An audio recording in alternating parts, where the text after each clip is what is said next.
Good evening, I am Adventure Argonaut. This is Shadowrun Dragonfall. We are back in business and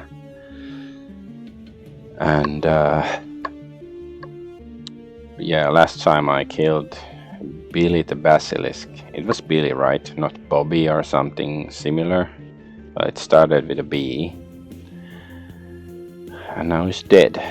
We are supposed to be giving Alice, the super hacker, a bunch of money so that she can figure out where the Adrian Vauclair is or something like that.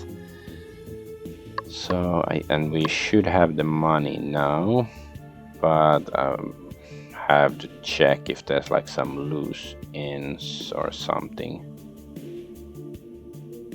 that I have to tie up.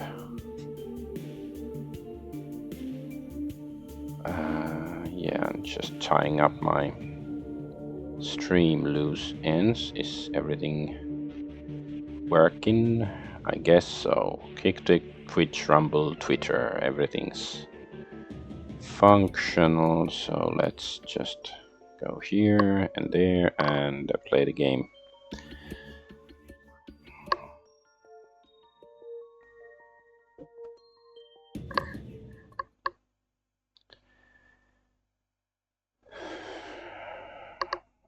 So the Kreuzbazar U-Bahn trip back from the Undernauerplatz is a shaky one. Surprisingly, the train is packed. The only empty seats are at the very back of the car. Haggard-looking young mother marches down the aisle, dragging her 3 screaming children behind her, 2 boys and a girl, each around 6 years old. As the woman nears you, her eyes fix on the frozen pouches of bioengineered meat. Okay, I didn't manage to read it all. Oh well. A great loss for society. See, I can't. I guess strength is the next one I will raise. So I don't have enough points. Wait, what was the return BioWare sample to Eskibel? I guess, yeah, we should go do that, even though I'm probably not gonna even use it.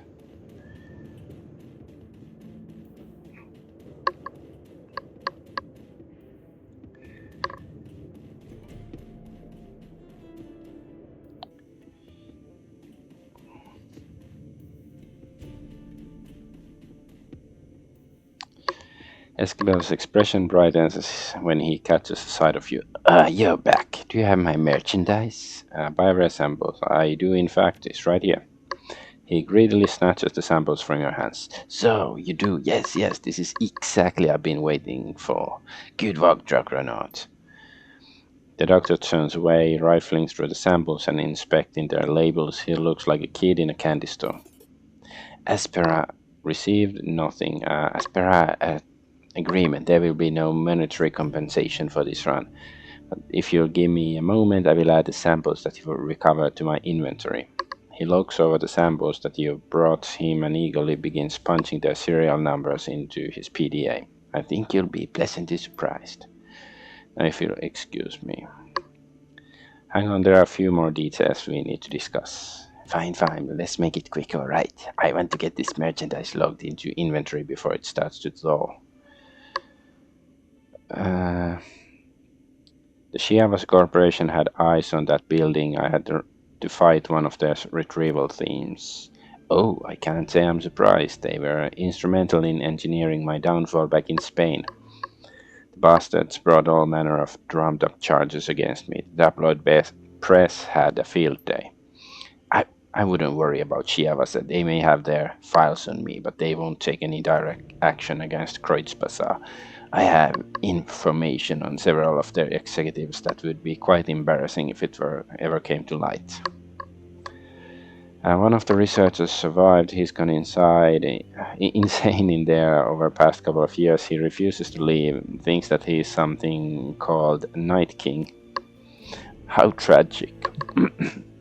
He pauses for a moment, considering, then shrugs. As far as I'm concerned, he can stay there for as long as he likes.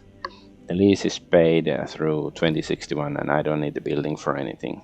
That's uncharacteristically generous of you, Doctor.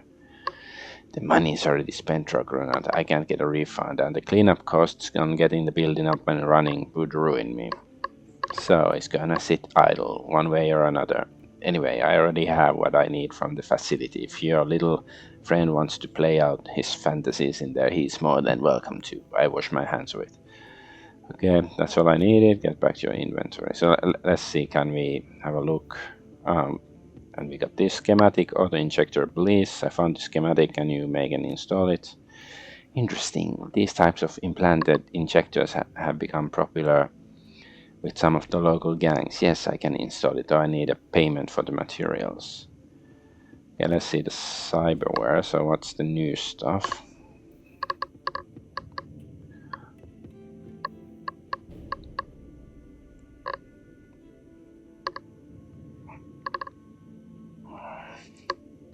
But this is cyberware. That was bioware. Is it like a different kind of stuff?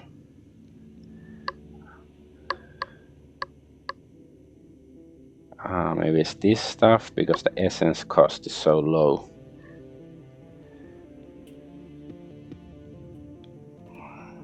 Okay, yeah, bioware here. Alright, so yeah, it says, I guess this is the new stuff. +1 armor.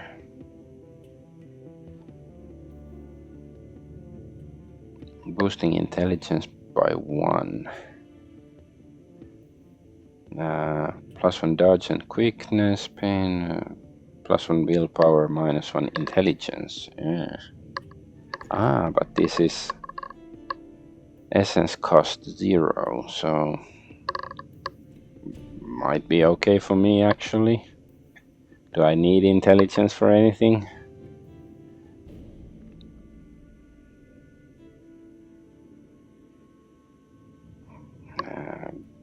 +1 dodge and throwing weapons. +1 charisma. Ooh.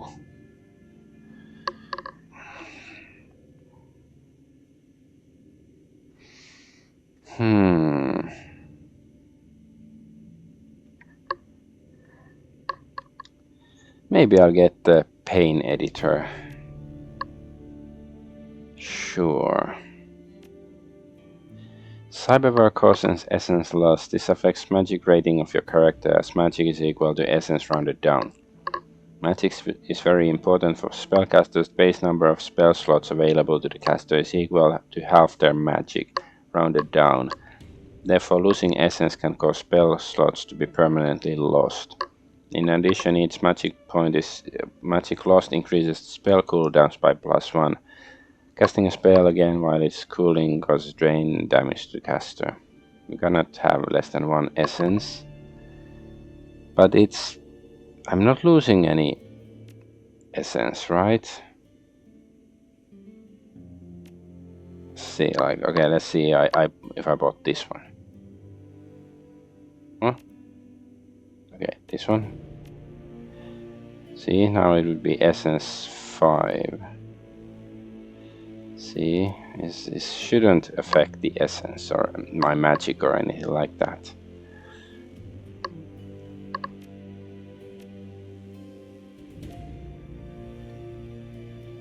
Right, it shouldn't affect anything.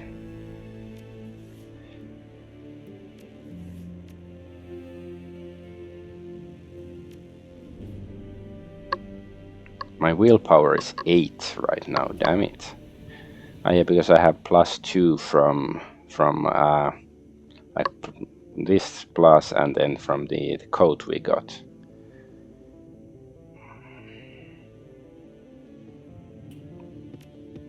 But yeah, I have these spells. So yeah, I think it's just a default warning that didn't account that I'm not losing any essence from that.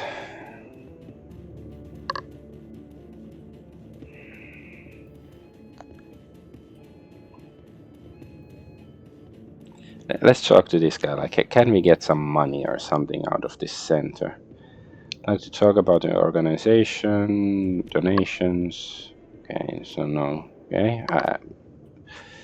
Well, if I do recall correctly, there's gonna be like some attack on Kreuz Bazaar at the end of the game. So maybe that helps. I get more um, cannon fodder for the fight if I help that guy out.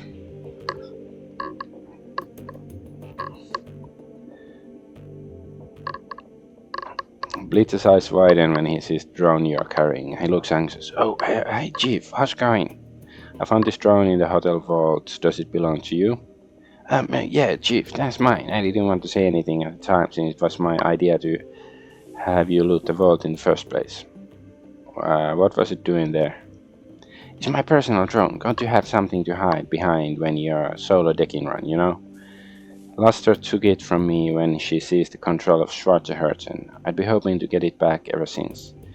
Gotta say, Chief, it hurt me to see her all banged up to hell like she was. Looked like Luster had a few of her goons take turns on my baby with a baseball bat. But looks like you got her up and running again. How'd you manage that? Molly fixed the drone. She says it won't listen to anyone but you, though. Score, so can I have it back? Sure, it's no use to me anyway. Okay, so can we now use the drone? Oh, Chief, you're back. You got the box, right? He takes an eager step towards you, his hand extended. Give it here, if you please.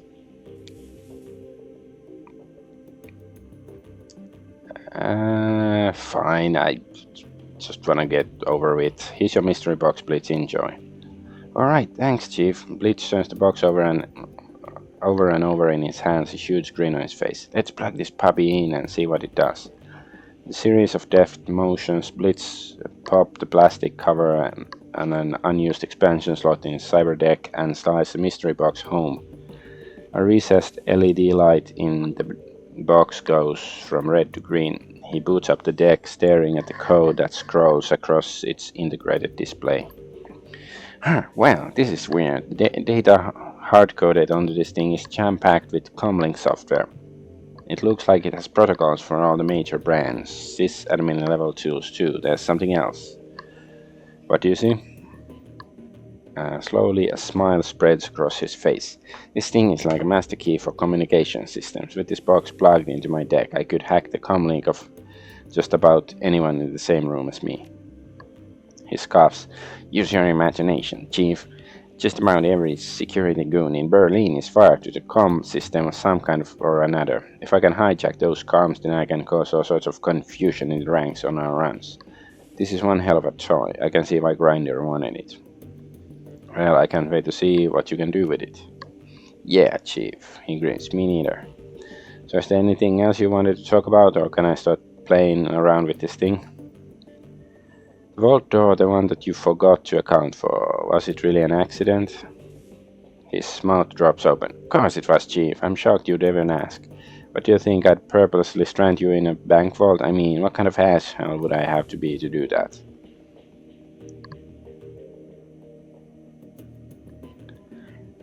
If that wasn't part of your plan, then it was an oversight of epic proportions. You can see how that isn't much better, right?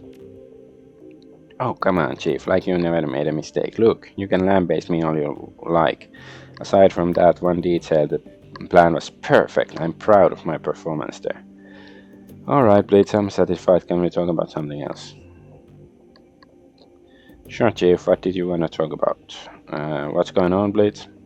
Blitz stares past you as he speaks, avoiding eye contact. Oh, nothing. Doing fine. Why do you ask? Because you don't look fine.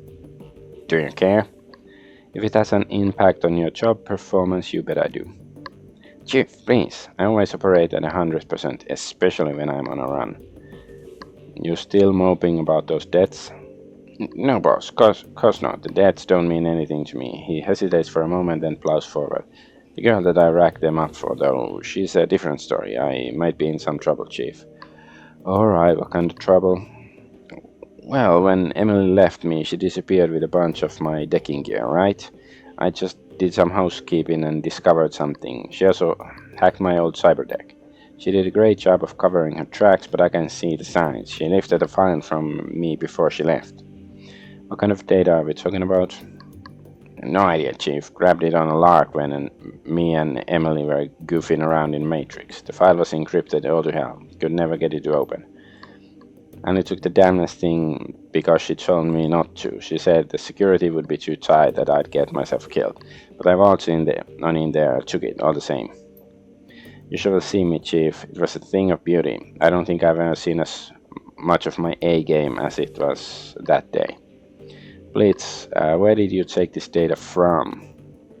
Corporate database, but no big deal. Tell me which corporation, Blitz. Oh, no one important. Blitz continues smiling at you for a few seconds, then looks away. Oh, I stole it from As Technology. Ah, our friends. A tinge of red crawls into Blitz's cheeks. He shuffles his feet. In hindsight, I might have not been the best of ideas. You think? Yeah, I guess. Emily wasn't too impressed either. Our only really big fight was over that stupid file. Anyway, time passed. Eventually we made it up and laughed the whole thing off, or at least I thought we did. Truth be told, I forgot all about it until I realized that the data had gone missing. Alright, so the love of your life took your encrypted file and bailed on you. What are you gonna do about it? I don't know, Chief. This whole incident has me rethinking a lot of things. What if she took the file to protect the what if she's with them? I gotta admit, this has me worried. I'm even more torn up now than I was before. He meets your gaze as you and see the concern gnawing at him.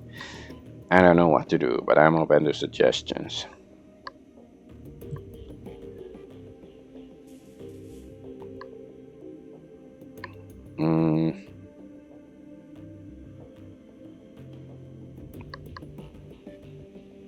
If she hacked your deck, you can't let her get away with it. Your reputation is at stake. You're right, I gotta pay her back for that. If it gets out, I'll never live it down. His face flushes red. I can't believe that she did this to me, that everything we shared might have been a lie. Best of luck, let me know how it turns out. I will, Chief, I will. I guess he's gonna be frayed in the brain or something because of that stuff.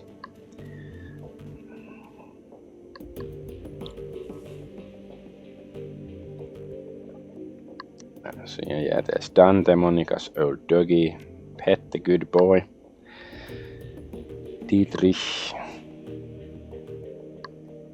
You really came through for me, boss. You never need anything from me, anything at all. Then you can call on me. I'll come running. How's Alexander holding up? He's a good kid, that nephew of mine. Give him some time. And Shake Styles programming might take a while, but he'll adjust to life here in the Kreutz Bazaar. In the meantime, I found a good home for him. Samuel's agreed to take him in. Is that why Samuel's employees have no love for humanities? Most of them don't even like humans. Best thing for the kid will be to learn through immersion. If he stays with Samuel's group, he'll have no choice but to interact with metahumans. Soon enough, he'll learn that they're no different than anyone else. First few days be rough, no question, but he'll make it through and come out to the other side a better man for it. Time will tell, I suppose. Yeah, that's right, I will. And when push comes to shove, he'll do the right thing, just like he did with Stahl, you see. Now on the other things, remember what I was telling you before we climbed into the van. Yeah, you were saying that the Dragon Slayer was happy that you'd be given a reward. That's right, thanks to our, let's not mince words, heroic actions back in the swine pit, the Dragon Slayer has seen fit to grant me his favor. His grin widens, and now I know what that means, what I can do with it. Well, don't keep me in suspense. He gestures the ground near his feet. This. As you watch, the spot that Dietrich is pointing at begins to glow. Lines of force spread out in a scintillating web, and feeling of raw power suffuses your body. I've torn open a channel between myself and the Dragon Slayer. The power that you feel is his power pouring through the ether onto that spot. If you're familiar with ley lines, it's the same basic concept. I consecrate a patch of ground, and as long as I stand in that spot, all my magic gets stronger. He crosses his arms over his chest. Not bad, huh? What about another mage or shaman? Could someone else benefit from those channels too? He shrugs. Don't see why not. Like I said, it's basically a ley line. As long as you're on the Dragon Slayer's good side, I don't see why you couldn't use it. My idol. He isn't stingy with his gifts. Anyway, boss, I want to keep fiddling with this, learning to properly control it. I'm sure you've got things to do as well. You take care of whatever else you need doing. By your next run, I'll be ready to use this. Sounds good, take care. You too, boss. Okay, Iger, she probably has her personal quest we have to do at some point. Iger glances up from her PDA at the sound of your approach. Drogonauts, this isn't the best of times. But her body language is self-assured, but you can hear anxiety in her voice. Something has her worried in a big way. Talk to me, Iger. If something's put you on edge, I want to know what it is. There's a long pause. Finally, she turns to her PDA so that you can look at the screen. This. The image that greets you is a hollow pic of a rail-thin orc with jet black hair. Who am I looking at? His name is Yuli Kozlov. He's better known by his handle, the Engineer. He's a mercenary ex-Spetsnaz, one of the best in his field. Run up against him in my KSK days. Why is this important? It's important because he's a monster, Drogonauts. Where he goes, misery follows. The Engineer is cold, calculating, utterly pitiless, and impeccably well trained. He is also willing to sell his services to the highest bidder. Alright, what kind of services are we talking about? His specialties are social engineering and wet work. In practice, he spends most of his time paving the way for organized crime syndicates to seize new territory.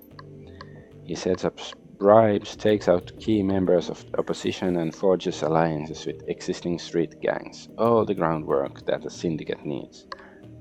He's extremely bad news, Dragonaut, and my contact spotted him in Shutton Nest.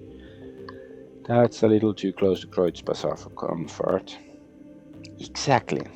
I've seen what the Engineer can do up close. My KSK unit tracked him a few years ago. I had him in the sights of my rifle, but I was ordered to hold fire. We couldn't afford to give away our position. To this day I regret obeying that order. I saw what happened to the town that he was softening up after the syndicate moved in. Drogonauts, I have to stop him before it's too late. What happened to that town? It can't be allowed to happen again in Shutton Nest. Agreed. Do you know who he's working for now? The safest bet would be a Russian syndicate, but there's no telling. His client list is longer than you'd expect. Any examples? Well, I know for a fact that he's worked for mafia groups operating inside and outside of Russia, and he put in a lot of time with the Lobachevsky syndicate. He's taken contracts with the tribes as well. My contacts tell me he's even done a few jobs for Tamanos. What's that? Hell of a resume. Yeah, it is. She bites her lip, stares at the image on the PDA for a long moment. So, long story short, I'm gonna have to step out for a mission or two. I know how important it is that we resolve the Firschwing situation. I get it, but I can't just sit back and let this happen. She shakes her head. I won't. If the Kreutz Bazaar is at risk, it's too important job to rest on the shoulders of one person. I'm going with you. End of story. Alright, fearless leader, you're right. I could use the help, but the others, they can know about it. This is gonna have to be a quiet job, 2 people max. You sure you're prepared for this? You can't hold up your end. I'll better be off my own. Don't worry about me, I'm solid. Yeah, I know you are. Grab your things, meet me at the Wine Keller. I've got a contact who's gonna join us there. He can help us figure out our next step. Okay? I guess we have to go there now. Let's take care of her business first.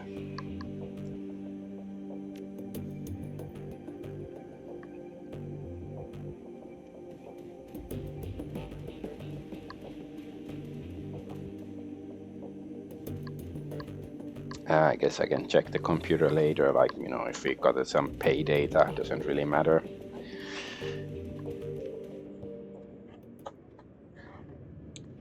So the wine keller is here.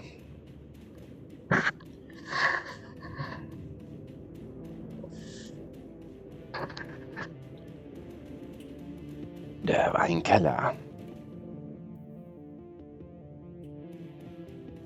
Dante. Lucky Strike, is she the contact? Lucky Strike raises an eyebrow at your approach. A burning cigarette dangles between the fingers of her right hand and as she holds a glass of scotch in her left. Argonaut, fancy seeing you again.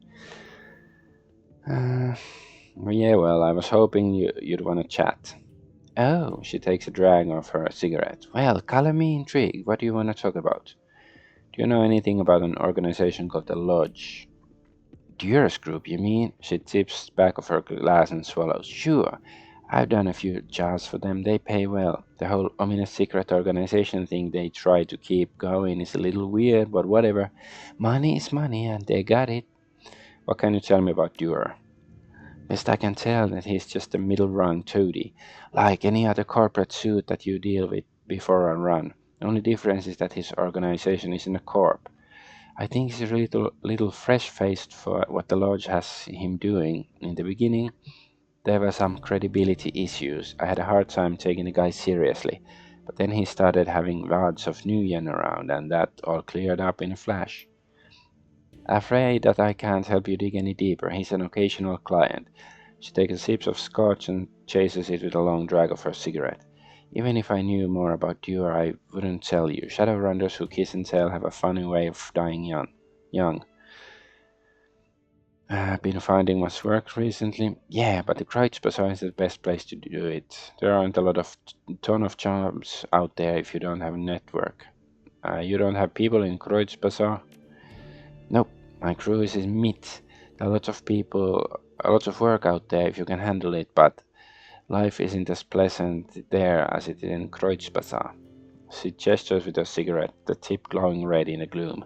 I mostly visit your lovely little kiosks between runs to restock and relax. It's a good place for that. Nice and slow paced. It's. She pauses for a moment to search for a word. Quaint. I don't suppose you'd be interested in taking a permanent position on my team. Don't suppose I would. Like I said, I got a team of my own, good people who've earned my loyalty for 100 times over. I can do a little moonlighting here and there, but they wouldn't take it kindly if I up and bailed on them. She takes another sip of scotch. Just check in my chats. Yeah, I guess everything looks okay. So yeah, better that it stay like this. If you need me for a run, I'm available, but you'll need to pay me first. Keep things clean and simple. Is the bartender any good? Nope. It's called the wine killer for a reason. The guy behind the bar is more like a bush league sommelier than he is a proper bartender. Knows a bit about wine, but when it comes to mixing drinks, he's useless. If you want a drink, I'd recommend sticking to something simple. Try ordering something with more than two ingredients, and you're asking for trouble. So you're a wine drinker then? Me, no, never developed a taste for it. She tilts her glass, swirling the amber liquid inside. I'm not a big fan of sweet things, never have been, not even when I was a kid. Always preferred smoke. Is wine sweet? I don't think so. Like, yeah, whiskey is, even less sweet, but still.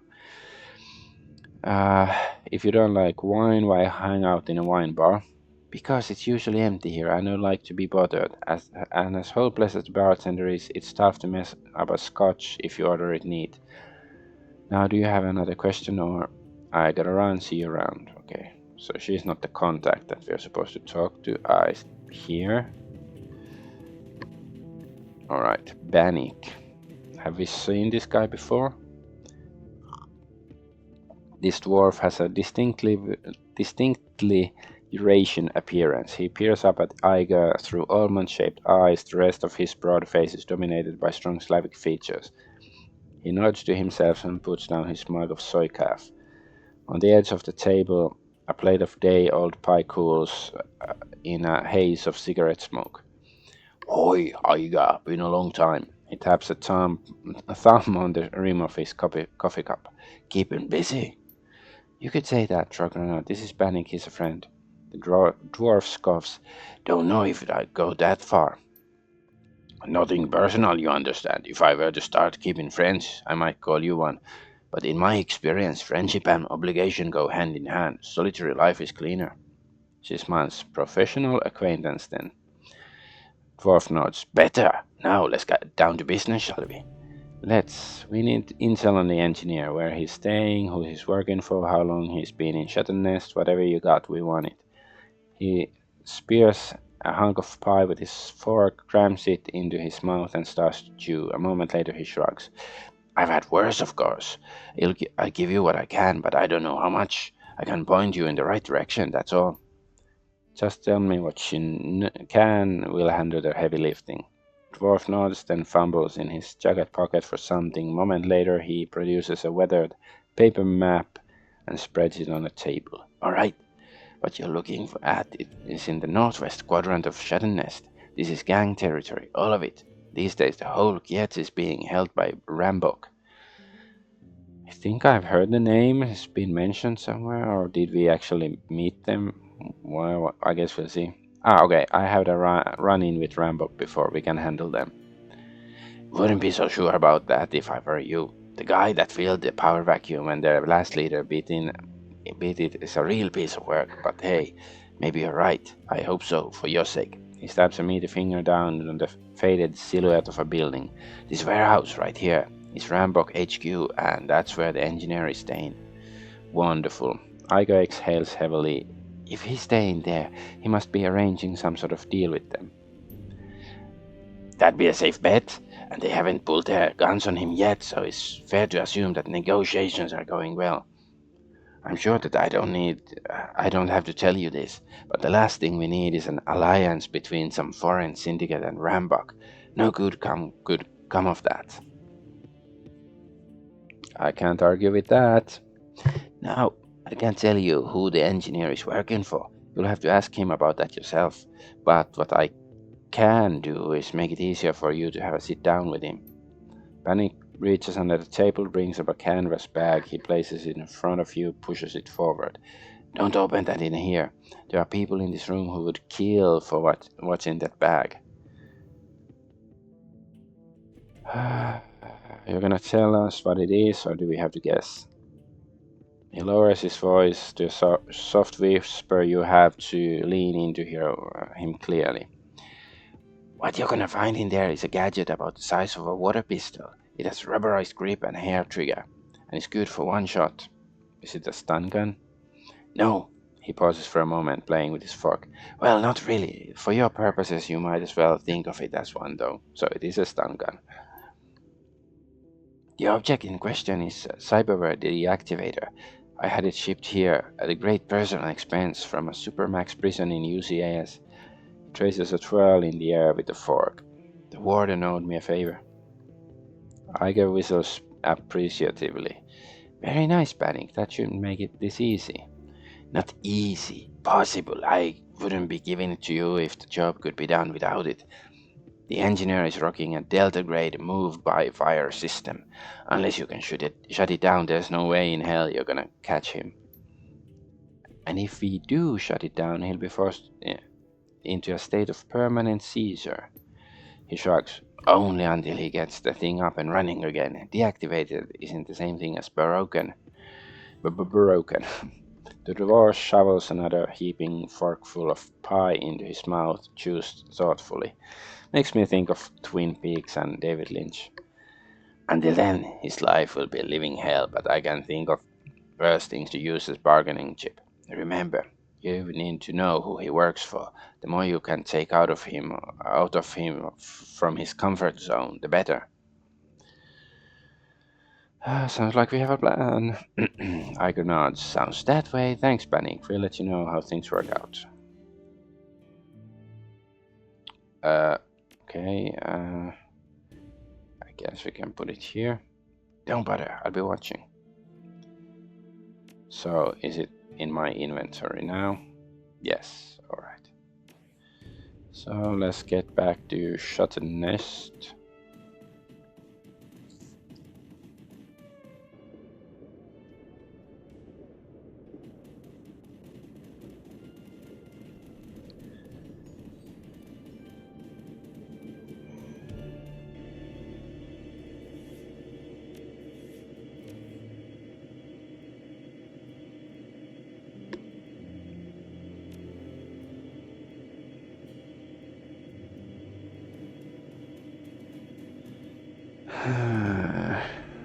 Call Iger and travel to Shuttle Nest to locate the engineer.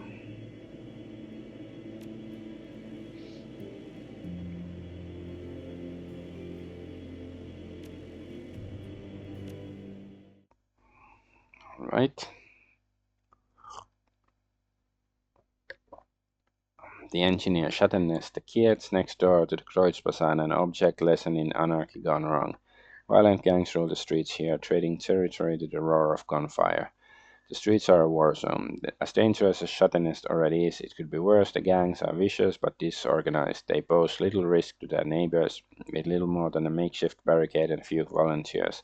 The Kreuzbazar has successfully insulated itself from the chaos of its neighboring Kiets. The engineer could change all of that. He has to be stopped, and the F-state as a whole needs to be alerted to what his clients are trying to do. It's up to you and Iger to make sure that happens. Let's get the this thing, although we never really use it, but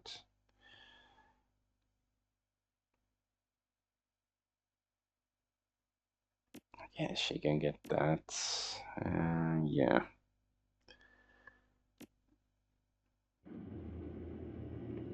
We have karma. No, we don't need to open the karma screen. As you near the edge of the Kreuzbazar, the familiar peasant asphalt stench of Chateauneuf crawls into your nostrils and sticks in the back of your throat. The dilapidated husks of burnt-out buildings loom above you, giving the place an air of menace. I was hoping I'd put this place behind me after the humanist run. Yeah, I'm with you there. She wrinkles her nose. The funny thing is, Syndicate presence might actually help shut the nest. In the short term, at least. They'd clean up the streets if nothing else. Don't tell me you're changing your mind. Not for a second. Syndicate, any syndicate in Shaternest would be a disaster for Kreuzbazar. Let the people on the other side of the gate deal with their own problems. I won't allow my home to be endangered for their sake.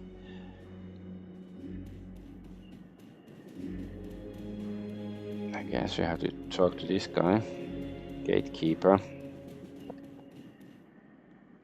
You again. Well, you ignored my warning last time and you ain't dead, so I guess you can handle it yourself. Let them through, Sergei. Okay, that was easy.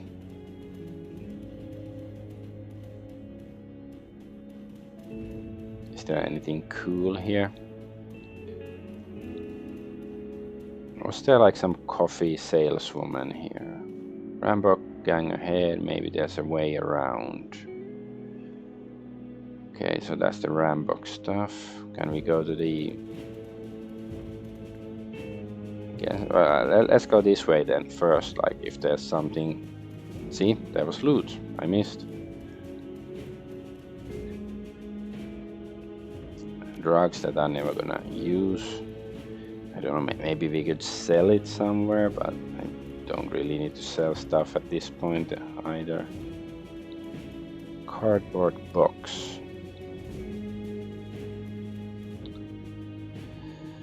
The cardboard box is filled with makeshift bedding. A homeless person must be using it to keep warm at night. Search the box.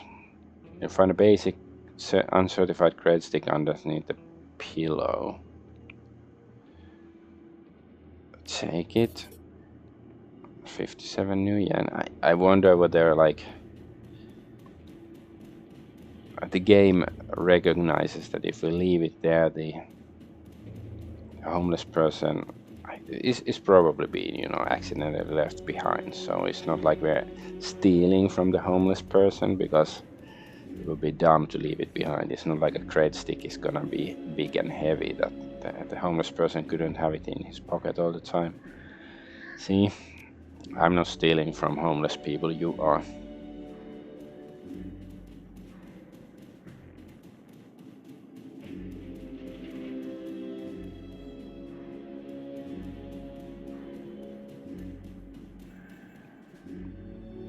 There's some people here. Man. What do you want? Looking for information? I bet you are. I've seen your type before. You're probably looking for someone or looking for some things that's been stolen. Either way, the Rambok won't be happy about you sticking your nose into the Shuttle Nest. I'm new in town. What's hot around here? Nothing. Not a goddamn thing. All there is to do in Shadowrun is to get your ass beat by gangs until you decide to join one. Which gang are you in? I'm still in the former camp. I've heard that the Rambo due to haste the new members. I'll take getting pushed around every once in a while over that. Alright, I'm leaving. Lady. I got pots and pans. Do you need pots and pans? No, but some info would be nice. You see any new friends of the Rambo show up lately? Yeah, sure I have. What's it to ya? The woman eyes you up and down, clearly waiting for you to make an offer. Uh, okay, hand over 50 new yen. Just trying to help out the neighborhood. She leans in for a whisper. They're just down the street in the warehouse with the grass in front. New guy showed up a few days ago. Seems like a big. They've been moving product through there ever since. What kind of product? That cost you extra, sweetie. Is it important? Fine, let's give her some money. Drugs, guns, the usual. Seems like more drugs than guns lately, so maybe things will pick up around here. Thanks. No problem, honey. I got the best deals on pots and pans this side of Spandau. Hey, I gave the money for RP, role-playing reasons, even though it still hurts me.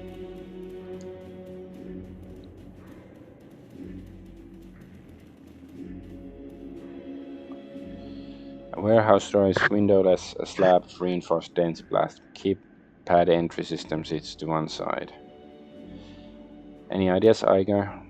Looks secure. She examines the heavy door, scowling. I might be able to blast it open with a controlled explosive, but that spooked anyone inside. Probably best if we just find a code. Motorcycle. And there's a code written on the motorcycle. Engine still warm, colors and the tail clearly marked as Rambo property.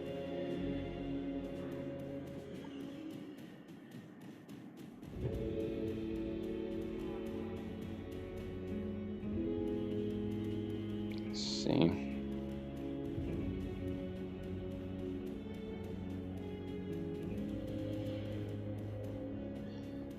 Let's see if we can ask them about the code. Nope. How about this woman? We gave her a lot of money already.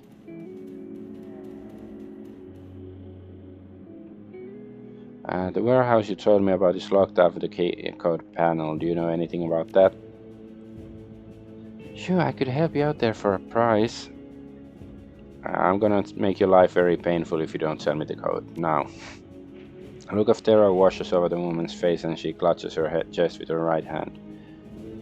And just stop playing, lady, give me the code. The woman drops to her knees, falls to her side, she appears unconscious if she is still alive. What just happened?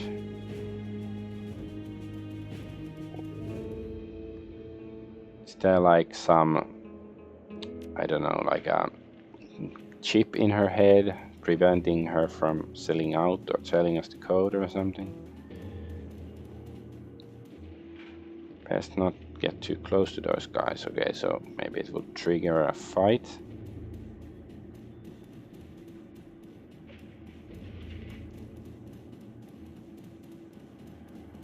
So I'm very confused what happened. I don't think we touched her, right?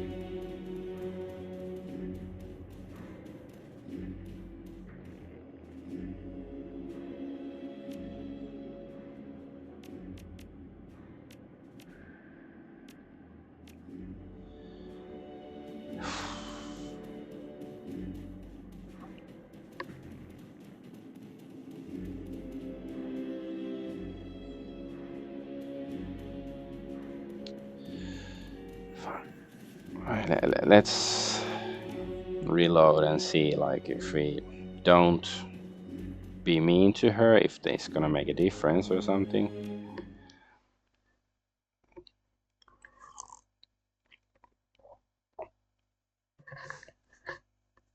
Because that was like weird. I'm more like confused what happened than like, feeling like I screwed up or something. Because it's like, Is it because, she got scared and caused her to faint, or what?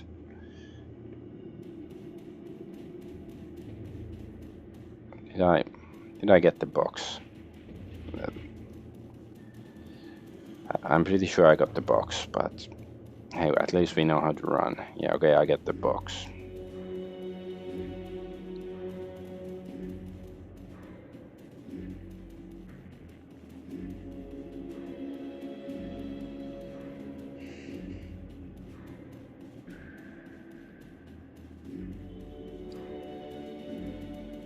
Let's talk to these guys again.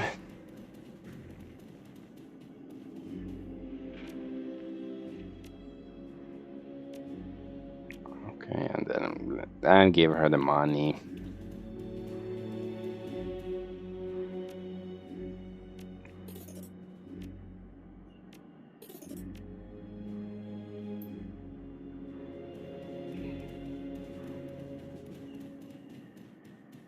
Is there any loot around here? Nope.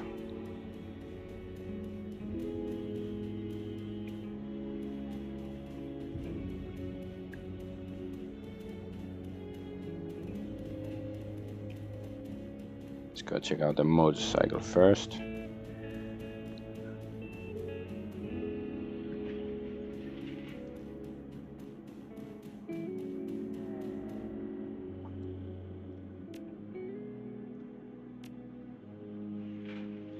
Okay, let's get back.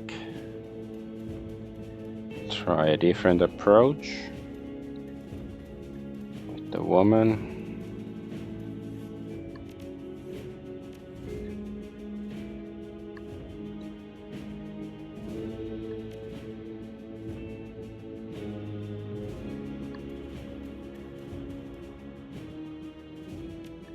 Still try strength. You okay? Woman drops to her knees, then falls to the side, appears unconscious if she's still. Okay, so the same thing. What if we don't use strength? It's like still sort of confused. Like, why can't we do anything if she faints for whatever reason? Why can't we should do something to help her? Call a doctor, whatever. Or at least, say that we don't care about this random woman. We are Shadowrunners. But it's like, okay, we just leave her there. And nobody loots her, or this guy doesn't care either way what happens to her. That's weird. I can deal with that. Okay, let's see what happens if I give her 500 new yen. 292. Okay, hey, let's see if we can brute force it with that.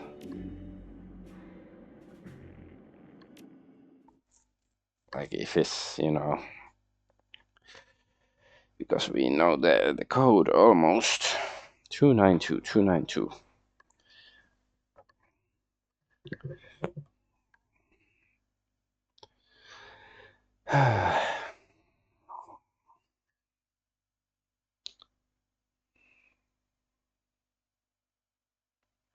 I'm still very confused with why is it like, is she like, and does she have a just medical condition that, if she feels very threatened she's gonna pass out?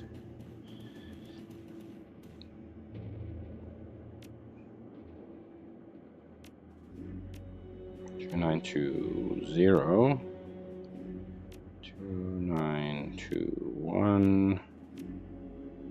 2922 2923 2924. Oh, that's it. Door unlocks. I wonder if there was any other way to do it. Oh, but there's baddies inside.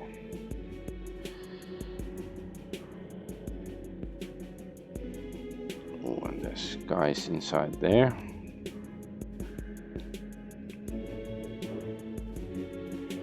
go here.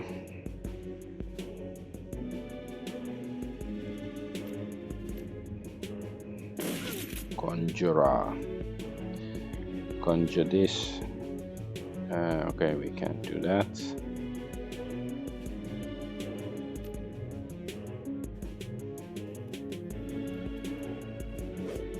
Come on, man.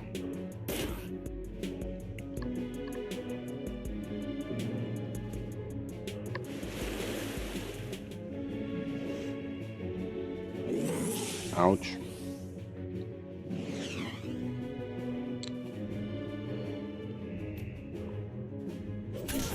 Oh, nice. That was nice.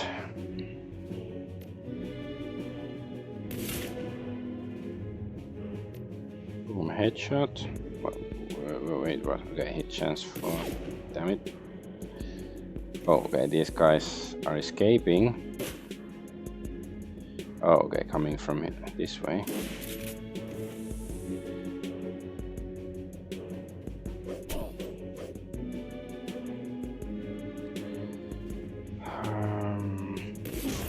Nice hit.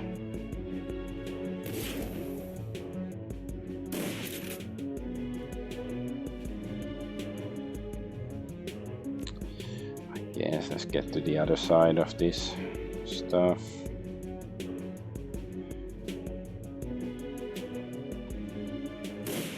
Nope.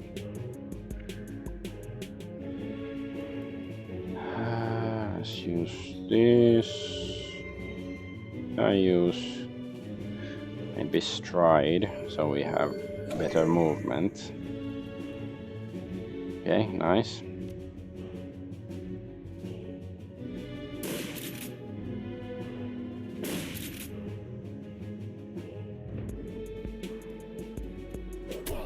Nice hit.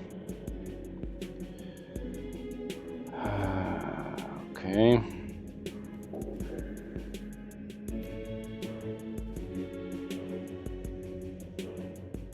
Let's reload.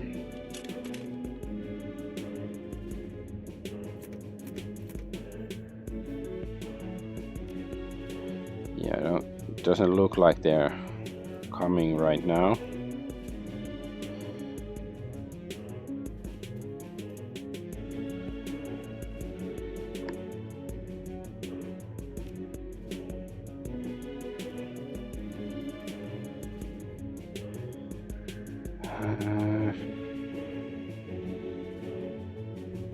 Okay, we cannot go there because there's a fence blocking our route.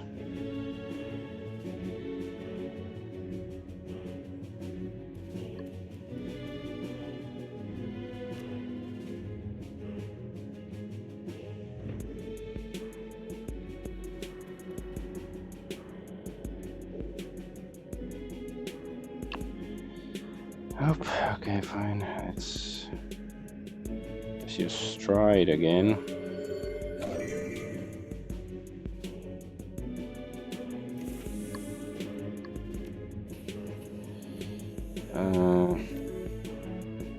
Mage, nice shot. Not so nice.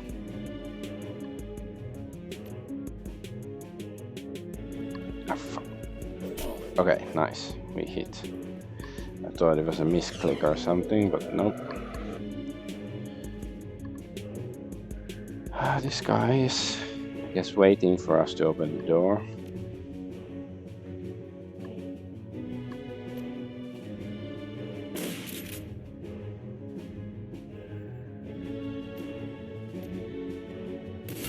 Okay, at least we hit.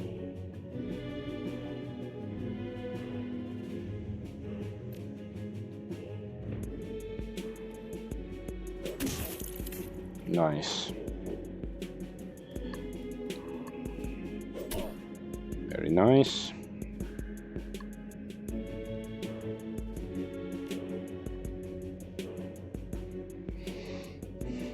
Nose armor.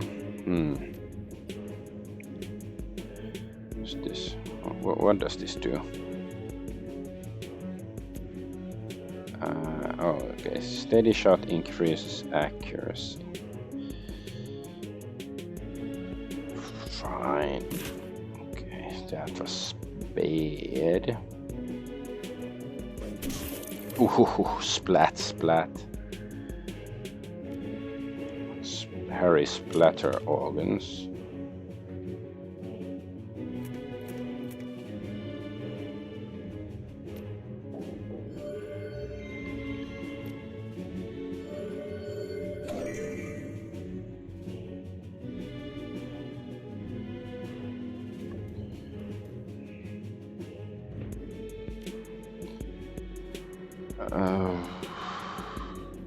Just run there.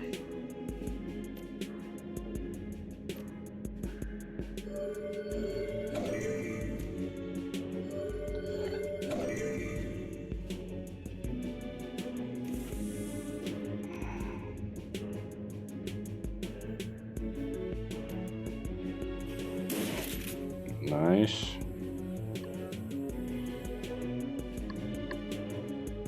Aha, explosion. Not the most damaging explosion, but still.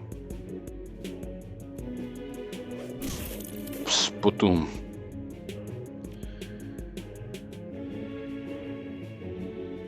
Wait, what? We don't have to reload it, huh?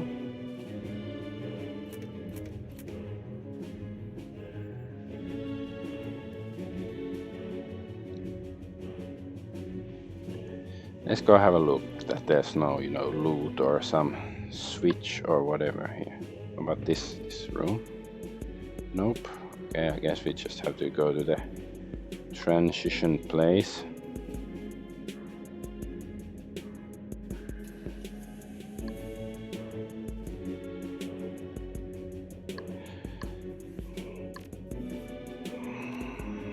A fun little fight so far.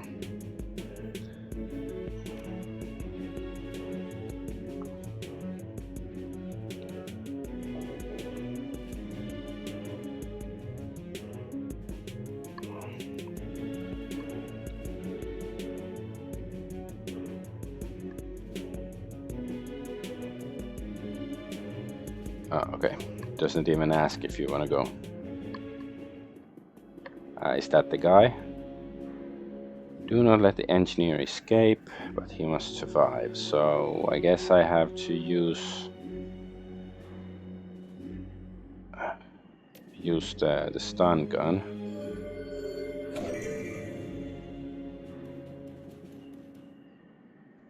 Oh yeah, I have this sort of kneecap stuff. Okay, fine. Let's go a bit closer. Nope. Wait, what? Okay, can we use that? No. Okay, maybe I should have used it immediately. Like the deactivator thingy. Oh, there he is. Ouch. Ow. Okay, can we use this? The engineer, alright.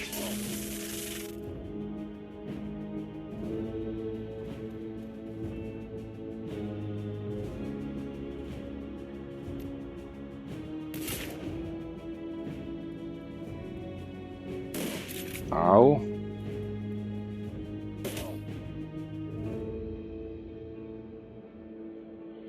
I really don't like all this damage on me already. Nice hit though.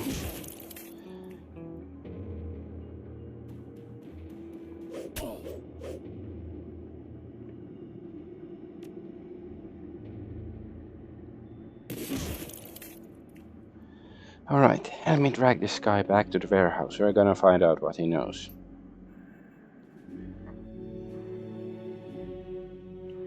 The engineer lies splayed out on the ground, his body trembling violently. Iger shoves a bottle up his nose and squeezes. The engineer shudders violently, then the trembling begins to subside. She glances at you. An aerosol BZD to help with the seizures, treat the seizures. Bannick was kind enough to include it in his goodie bag. It won't last long, but it should give Yuli here enough muscular control to answer a few questions. The engineer's voice comes out in a trembling stutter. Fuck you to troll. Iger raises an eyebrow. See? He's talking already. The engineer's eyes burn with hate. Beads of sweat dot his brow as he struggles to control the tremors that rack his body. He takes a deep breath, holds it, releases it slowly. The trembling begins to subside.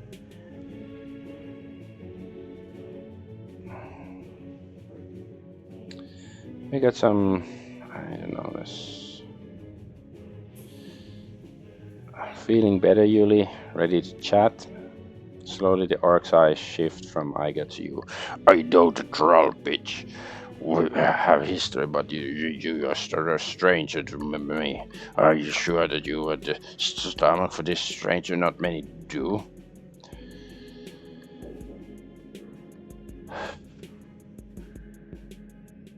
Hit him. The wind explodes out of the orc's lungs as your fist slams into his body. His breath stinks of harissa and garlic. I don't know what is harissa. After a few panicked seconds, he manages to gasp out a word. Bastard.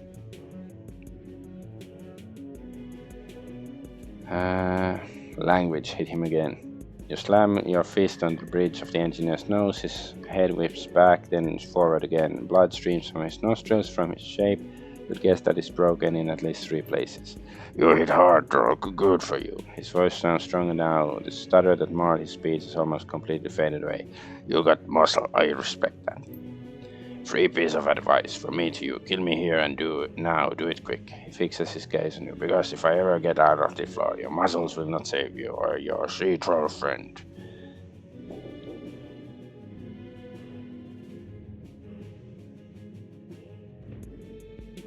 I think I'll step back and let the she-troll respond to that. Iger steps forward, a cruel smile on her face. You're gonna want to start talking, Yuli, I promise you that. You can start by telling us whose payroll you're on. She grabs a fistful of the orc's hair and lifts his head, her face inches from his. Tell us who sent you to Shadowrun. There's a long pause. Eventually the engineer looks away. Alright, you want to go so badly? I'll tell you. Tamanus sent me here. They want to use Shadowrun as a base of operation in Berlin. My point of contact is a ghoul named Beetle. He leans forward, locks his eyes with Iger. There, you got your intel now. Set me free or kill me. Yuli? She leans back, shaking her head.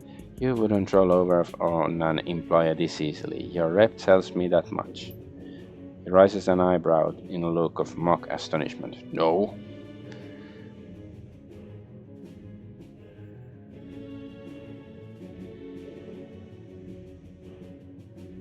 Okay. I'm just wondering, if I say this, does the game understand that I'm trying like a, good cop, bad cop kind of stuff? Let's try it. I don't know, it sounds plausible to me. Let's wrap this up, Iger. Maybe if you were a better actor, luckily for us, he isn't. I know what that you aren't working for Tamanus, Yuli. You wanted a name, I gave you a name. One more. I can give you those 2. I can name you 100 clients who'd like a piece of Shadowrun. How do you intend to determine who really sent me? Let us worry about that. Oh, I intend to. He wrestles the corner of his mouth into a smirk. I got no worries. I already know what my future holds. Maybe you can try to reason with me, and that files. Maybe try coercion. You'll get nowhere too. You try beating on me, and I start giving names. More names that you know what to do with. Torture me or don't, it'll end the same way. I'll be dead and you'll know nothing for certain. My clients will move on ahead of schedule.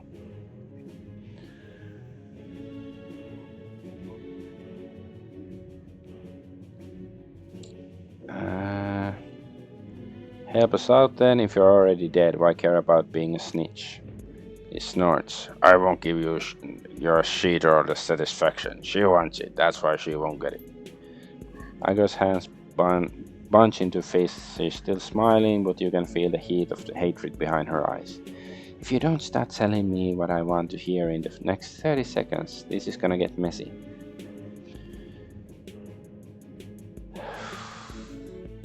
I know that look, Yuli. I'd start talking if I were. The engineer cut you off. A perverse smile has spread itself across his face. You know, Iger. He takes his time pronouncing the name savorously. I like to tell you a story. We share so much history, you and I. Iger says nothing, but her eyes narrow. The engineer continues, his grin broadening. This is a funny story. It's a story about your time in the KSK, a story about futility. I can tell you about all the many times you touched and how the syndicates touched them again and afterward. Would you like that? There's a long pause. Eventually, Iger turns to face you. Drug runner, do me a favor. Sweep the building for intel. Anything that we might have missed on the way in. Yeah, I'm on it. Take good care of our friend here. She shoots a disgusted glance at your captain. Yeah, don't worry, I will.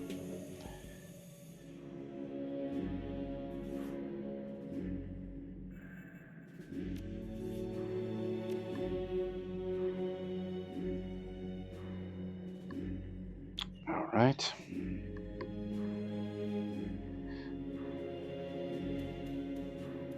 There's barrels, fun. Chemical storage barrels, light shuttle shows they're completely empty. Courier drone looks melted, cargo container is empty. Okay, nothing here. I guess check out this door. Oh, there's a dead guy. Broken body of human man lies on the floor. His face is a mess of fresh cuts and congealing blood, and his head is oddly deformed. Despite his wounds, his mouth is twisted into a macabre smile. Inspect the body. Judging by the shape of the ganger's head, you'd guess that his skull has been fractured in 3 places. At least 3 places. The center of his forehead is particularly gruesome. It looks soft, as though the skin were stretched like a tent between shards of broken bone. Looking up, you can see a great smear of gore on the door of the room that you found him in. The implications are clear. This man bashed his own head trying to get out, and he did it with a smile on his face. So I guess it's some drug. His hands are badly broken too. You've seen these sorts of injuries after bare-knuckle fistfights, but never anything this severe. This man punched something hard, went on punching, and his hands were reduced to useless slabs of meat. Okay, step away.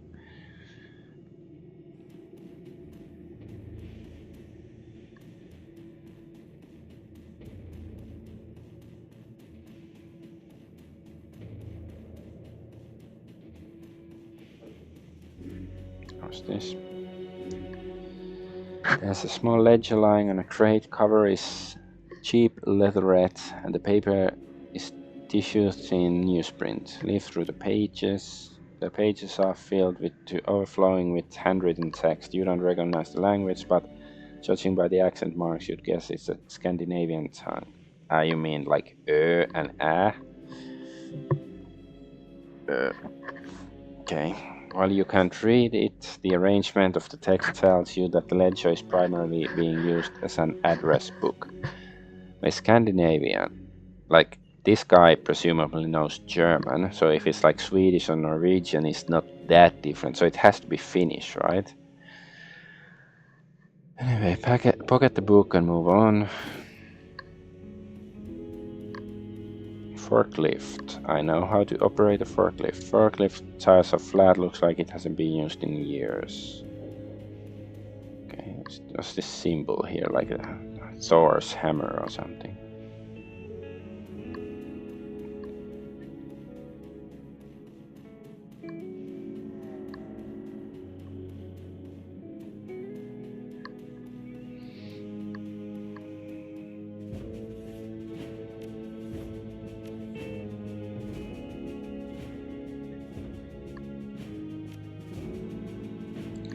Dum dum.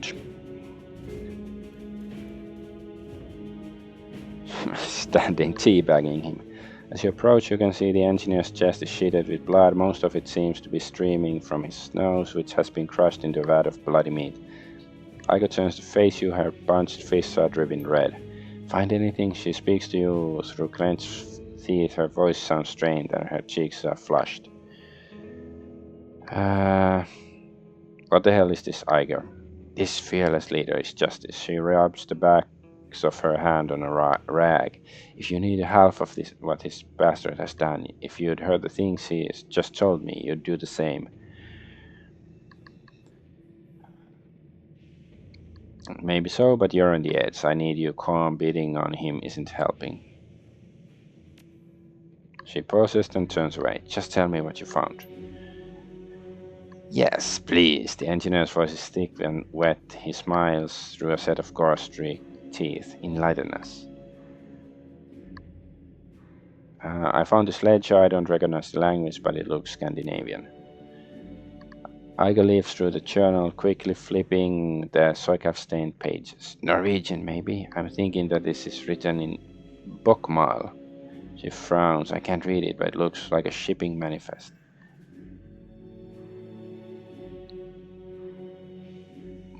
What is Bokmal? It's like, should I know what it means? But like, is it like a different script or something? Whatever. Yeah, something like that. There are lots of addresses in there. She rifles through the pages, flipping the cheap paper with her thumbnail.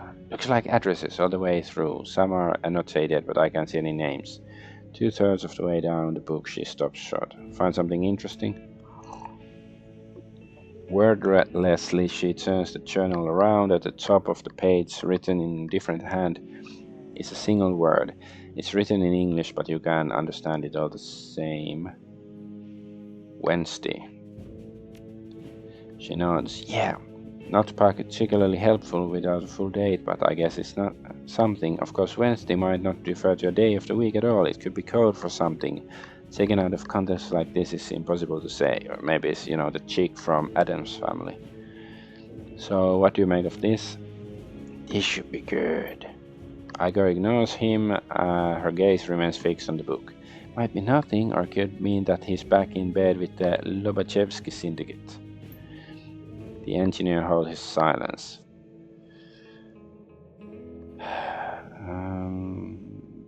Say nothing. Did you find anything else? We need to be sure about this before moving forward. I found a body in the other room. From the looks of him, he tried using his head to beat down a steel-reinforced door. Interesting, but not unusual in these parts. There are still all kinds of drugs that could make a person act that way, and most of them aren't hard to get in a place like Shattersnest. Anything else? I must have missed something. So, what did I miss? Okay, check the corpse again. No, okay.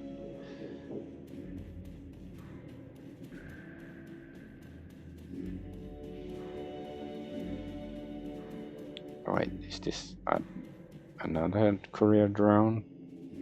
Generic courier drone has been snapped together out of prefab parts from a dozen different manufacturers. It's a cheap, utilitarian thing, remarkable only in that it is so incredibly plain. A half-bright teenager could cobble something like this together in an afternoon. Drone sits in a charging cradle, its turbofan unpowered. A cheerful green light blinks on its front panel to remind you that it's still active. You can see the silhouette of something under the flimsy plastic dome of the drone's cargo compartment. Whatever this thing was here to deliver is still carrying it. Pop the lid on the cargo container. You depress the catch on the container's plastic lid. Rather than swinging it open, the lid slides back to reveal touchpad. Looks as though this thing is password locked. Examine the drone more closely. Intelligence too. Yeah, we're smart enough for that. Taking a closer look, you notice something strange. There is a set of electrical contact plates lining the lip of the drone's cargo compartment. It's fair bet that this thing is outfitted with an anti-tampering system of some kind.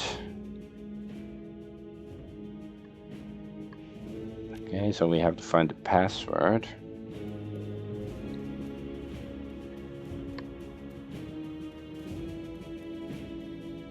Is there like a note on this corpse saying the password or something?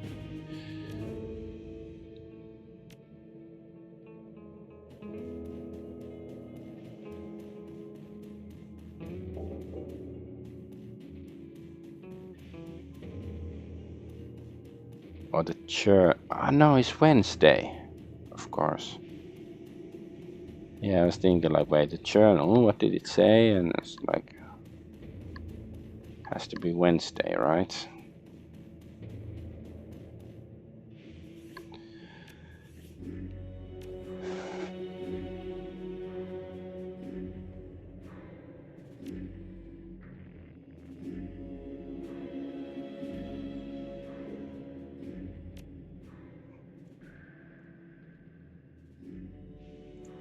Yay! Plastic lid of the cargo container pops open with a click. Inside you find what appears to be homemade Simpsons chip. It sits securely in a custom-made plastic bracket. Take the chip. You pop the chip out of the bracket and pocket it. A few seconds later, an angry hissing sound comes from somewhere deep within the drone. Step back. Ouch. As you step away from the drone, the hissing sound grows into a roar. The bright white sparks spit out of the drone's melting chassis and streak across the room. You've seen this kind of reaction before. Thermite. Whoever built the drone must have wired it with a self-destruct device. Within seconds, the left of the little drone is a smoldering wreck on the charging cradle. Foul-smelling smoke pours from the remains. You steal another glance at the chip that you recovered and turn away. Okay, so how can we... what's the chip? Do we need like a computer to examine it? You're back. Find anything. Item Simpsons chip. There's a pair of courier drones in the other room. No markings. They looked custom built. One of them had been slagged, but the other had a chip with its storage compartment. When you produce the chip, the engineer's eyes widen slightly. He turns his head and cuffs rack his body. Interesting. This means something to you, Yuli? Igo takes the chip from you and holds it up to the light. No identifying markings. I've seen enough BTLs in my time to know when I see it. But this is different. It's been modified somehow. Go ahead and slot it, bitch. It'll take you on the ride of your life. Igo raises an eyebrow. Smack him for me, will you? I'm busy. Hit him. Your fist connects with the ruined meat of the engineer's nose. He coughs, chokes on his own blood, and then he spits a wad of it onto your chest. You don't know what you're holding, slag. He spits the words out like venom. His eyes are locked on the chip in Iger's hand. Slowly he licks his lips. You don't deserve to touch that chip.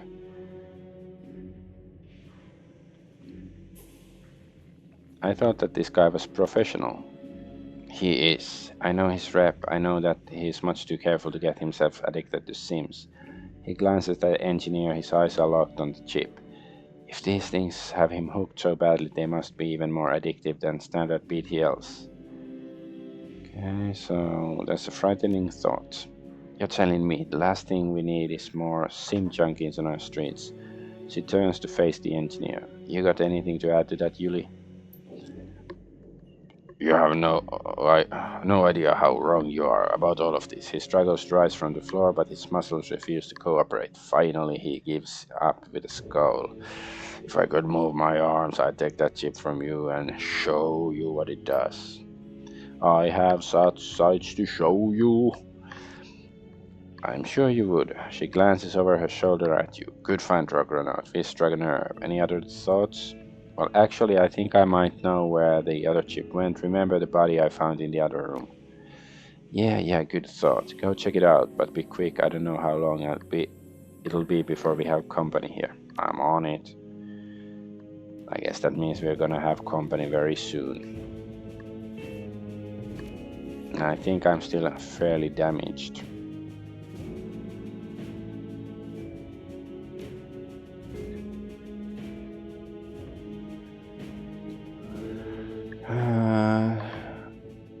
The ruined body lies crumpled on the floor. Its fractured skull glistens wetly in the light. Search for the missing chip. Peeling back a patch of matted hair, you find something that a casual viewer would have missed. The man had a chip jack. It's a cheap model, sufficient for loading Simpsons chip and BTLs, but little else. It doesn't take much effort for you to pry it open. Inside the chip jack, you find a globe of plastic. It looks as though whatever the guy was running melted down some time after he slaughtered it. A chip jack like this couldn't generate enough heat to destroy a Simpsons chip. The only logical conclusion is the chip itself was wired to melt down after use. Let burned out chip and leave.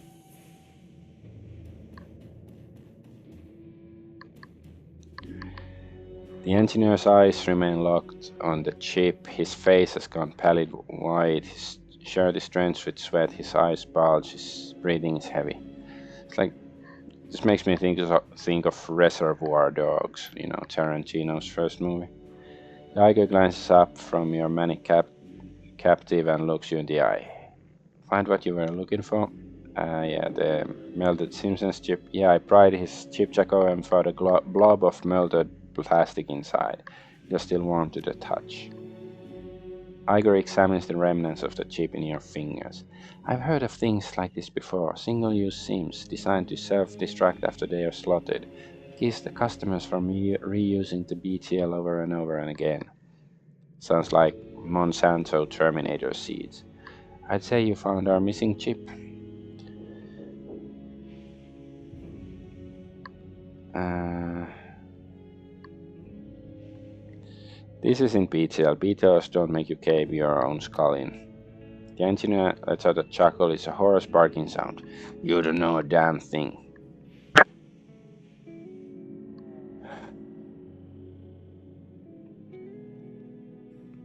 I know that you'd love to get your hands on that chip Igor's holding, if you could move your hands, that is.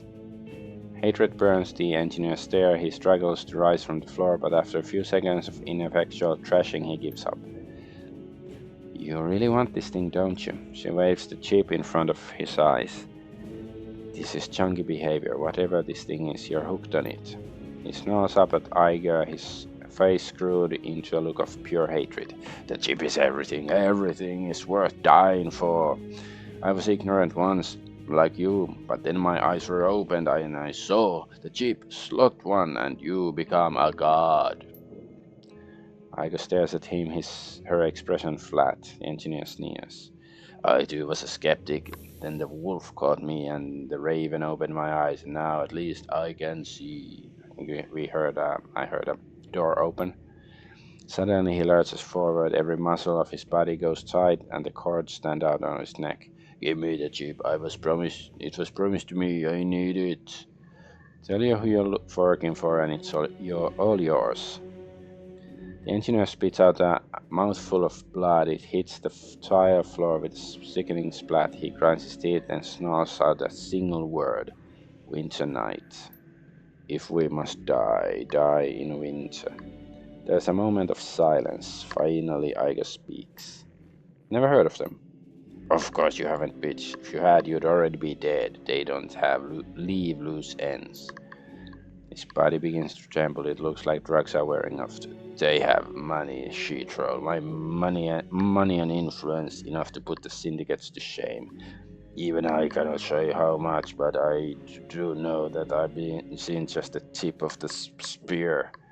Alright, let's say you're telling the truth and some sort of secret society is behind this. What do they want with Shut Nest? That they do not tell me these things. All I know is that they want to store things here. Crates, boxes shipped from all over. No cargo inspections, no traces back to them. What are they shipping in? Weapons, drugs, more of these BTLs? He eyes her incredulously. You think I asked them? It's not my place to know. All I know is that I've promised me. Give me the chip. His voice comes out in a shivering screech. You promised. He promised you the chip. Iger smiles at the engineer slowly. She pulls a knife from her belt. Its serrated edge glints in the light. I, on the other hand, didn't offer you a goddamn thing.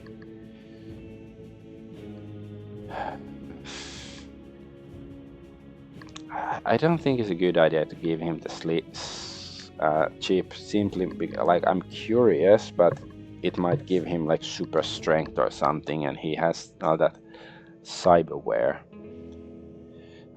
She's got you there. Iger leans in to look the engineer in the eye. She grins. Goodbye, Yuli. She plunges her blade into the engineer's throat. The orc lets out a startled gurgling sound, thrashes and dies. Argo wipes her hands clean and looks up, an expression of grim satisfaction on her face. Well, that takes care of that. Thanks for the assist, fearless leader.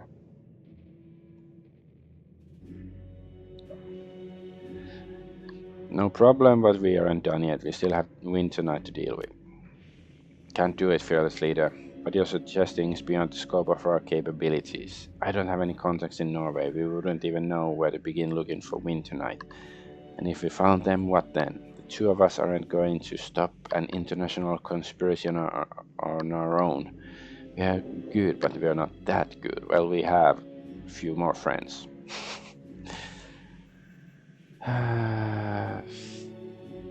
Speak for yourself. She rolls her eyes. All right, one-man army. Believe what you want, but even if we could take them on your own, you don't have time. You still got the dragon to deal with, remember? We can take the time to go scouring the Norwegian countryside looking for a secret society. Let the F-state worry about protecting Berlin's borders, if that's what it's there for. All right, I got you in. Let's go home. Well, first we search the body. Who knows? Maybe he has some additional evidence on him or in him. It could be that he has that headwear storage. We won't know until we go digging. Alright, let's get this over with. Time passes, the job is long and unpleasant, but eventually you find something. A hidden storage compartment in one of the engineer's cyber arms. Deactivated as his cyberware is, it takes some prying to get it open, but Iger leans in, puts some muscle into it. With a metallic snapping sound, the compartment yawns open. Iger reaches in, pulls out a cylindrical object about the size of a beer can. She inspects it and a smile creeps across her face. Does that mean something to you? Yeah, actually, it's a pulse grenade. Last I heard, the Russian military were developing them as a crowd dispersal devices, but that was years ago. Looks like Yuli kept a memento of his time in the Spetsnaz. She examines the grenade with a critical eye. Looks like typical Russian engineering, clunky but functional. If I took this thing apart, I bet I could figure out how they made it. Anything else in there? She dips her hand into the secret compartment one more time. No, not that I can. Without warning, Engineer Cyberarms begin to twitch. His body bucks convulsively while his dead eyes stare straight ahead. Igo snatches her hand back and steps backward. What the heck? The engineer's body surges forward, a violent convulsive motion. His eyes bulge out of his skull, then his chest evaporates in a spray of light. As you watch, the chemical fire that rages from the engineer's body blackens his flesh and spits sparks across the room.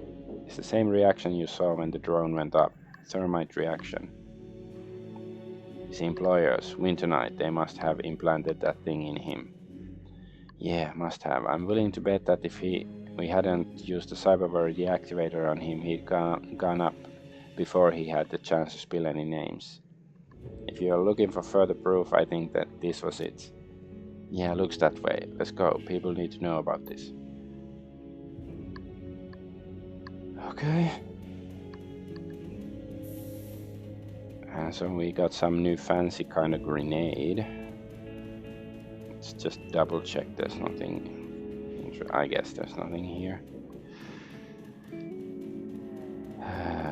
Well, if I learned anything from the last mission is that, like, even when you head out of the building, it's possible there's still some kind of ambush waiting for you, so let's save. Save. Return to Kreuzbazaar. Okay, so it's Kreuzbazaar. U-Bahn whisks you back forward toward the Kreuzbazaar. Iger standing by your side. The image of the engineer's body disintegrating in flame replays itself over and over in your mind. The bright flash, the shower of sparks, the overpowering stench of sizzling meat, the blue-green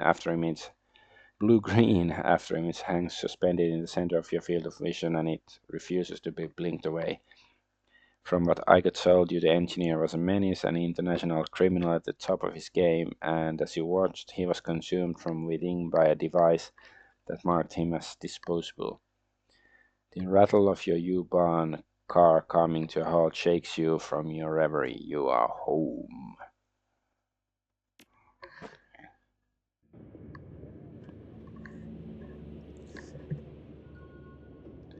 We got 2 karma. That's not impressive, but is it enough to get some strength? Just enough, I guess.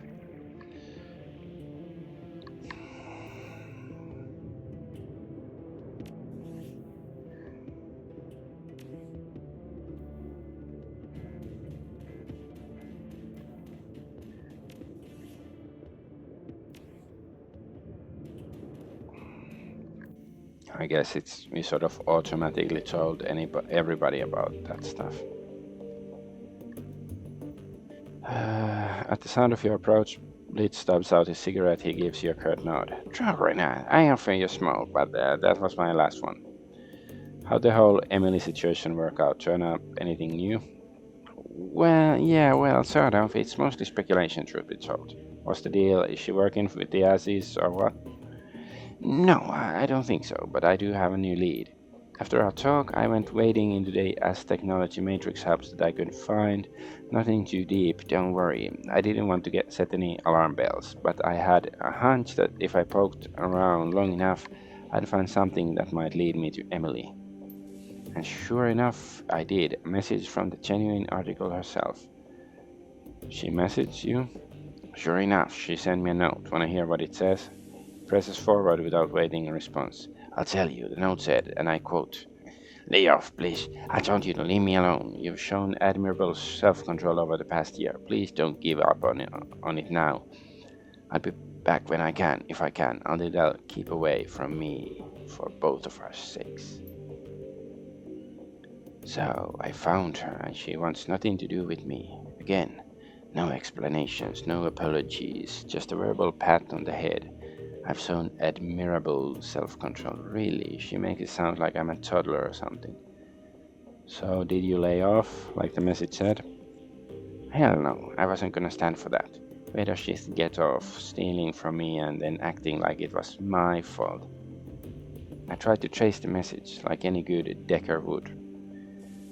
I note your use of the word tried. He nods grimly. She's good, Argonaut, better than I ever thought she was. I couldn't trace the damn thing, but I could keep digging, though. I mean, if she noticed me doing it before, I must have been close. Now, before you say anything, I was more discreet this time. I can be subtle if I have to. Nobody noticed what I was doing, and I did find another clue. I hesitate to ask. That's okay, I'll tell you anyway.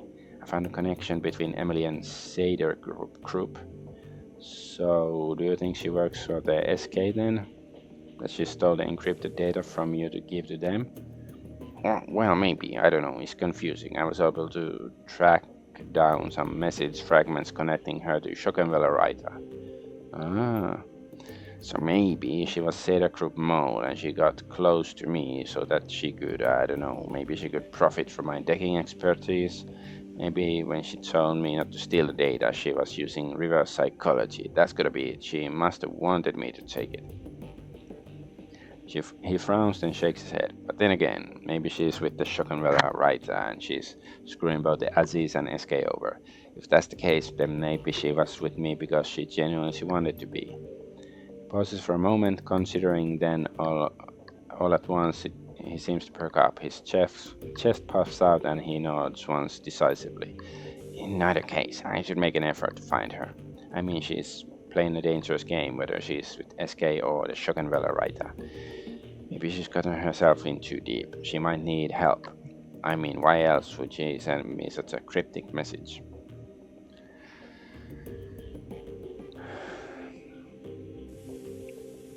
Blitz, the message that was anything but cryptic. She wants you to stay far, far away.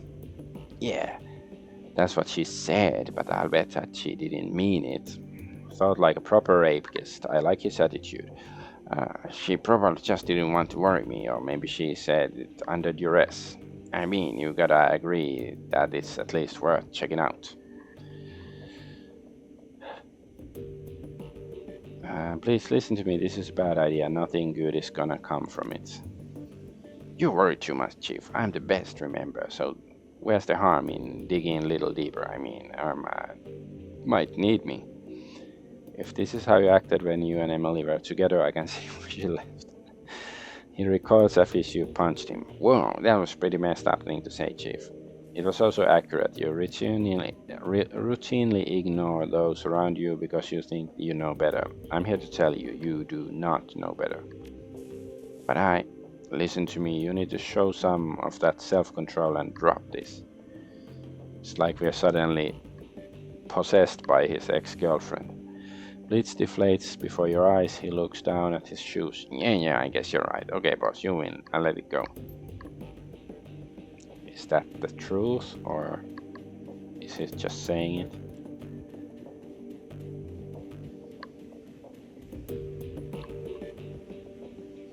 Oh, unread messages. Blitz. Dragonaut, dear Dragonaut, please tell Lucas, excuse me, I mean Blitz, that I'm proud of him for not being an idiot. So Emily, okay. In all seriousness, I know that his first impulse must have been to come riding to my rescue, despite the fact that I didn't want him to. The fact that he was willing to listen to me and stay away, well, it means a lot. I wish that I could tell him everything so that has happened, but for now I'm afraid that I have to keep quiet. Lives depend on it. Please tell him to sit tight and I'll be in touch when I can. Please tell him I love him. Best M. Okay. Shogungar writer to Dragonaut. Thank you for your service. As a sign of our appreciation, we have decided to reward you with a piece of biotech that one of our operatives acquired on a recent job. If you wish to take advantage of this, go to see Dr. Esquibel. The implantation surgery has already been paid for, so there will be no cost to you. Thanks again for your help in joining your new toy. Freedom, equality, information, Chocobo writer. Okay. Jobs directory. No new jobs. Okay. Shadowrun BBS. Payment. We have OTK financial records, not much money. Do we have pay data? Wait, post the Aztec Knowledge DNA donor list. Is this the evil stuff? Yeah, I guess like the bloodline. No, that's some different thing, I think. Yeah, that's not like that thing. It's some less evil stuff. Oh, fine. I guess we can post that one. Okay, let's go see Glory. Do we have like a private message, mission from her? Glory's pallid face lights up at your approach. A genuine smile spreads across her lips. Dragonaut, good to see you. You too, Glory. How are things with you? She pauses for a moment, considering. You know what? I'm happy, actually. For the first time in a long time. I have you to thank for that. Are you ready to tell me about that chrome you're sporting? Be patient, Dragonaut. The explanation for that is coming. A look of unease flits across her face. I'm not sure that you're gonna like it, though. You needed time and I gave you time. Are you ready to talk about Feuerstelle yet? Yeah. Glory looks troubled more than you've ever seen her before. Whatever memory she's dredging up must be exceedingly painful. Not gonna lie, I haven't been looking forward to this, but yeah, it's time. Dragonaut, look, I'm about to tell you some things about myself that might change your opinion of me. It's entirely possible that you're gonna hate me based on what's coming up next. I've accepted that tonight. And if that's what happens, I sincerely believe that I deserve it. She looks you in the eye, her expression grim. So tell me, are you sure you want to keep pushing forward with this? Yeah, spit it out already. I don't want to read all the other options. Okay, she nods. Right, here it goes. So when we left off last time, I was just moved from the streets of Tübingen to the warm, inviting confines of Feuerstelle. Martha and I were happy, her lesbian lover or something, I were happy here for a little while, and Harrow embraced me as a long-lost daughter. I should probably take a moment to talk more about Harrow. He's gonna be an important figure in this story. I don't know what his age was. He seemed old enough to be paternal, but young enough to hang with the kids on something like a peer level. Sounds a bit sus. Best, I guess I'd say he was in his mid 20s. He was handsome, well built, with a neatly trimmed beard and a thick brown hair. And there was something else about him, something uncanny.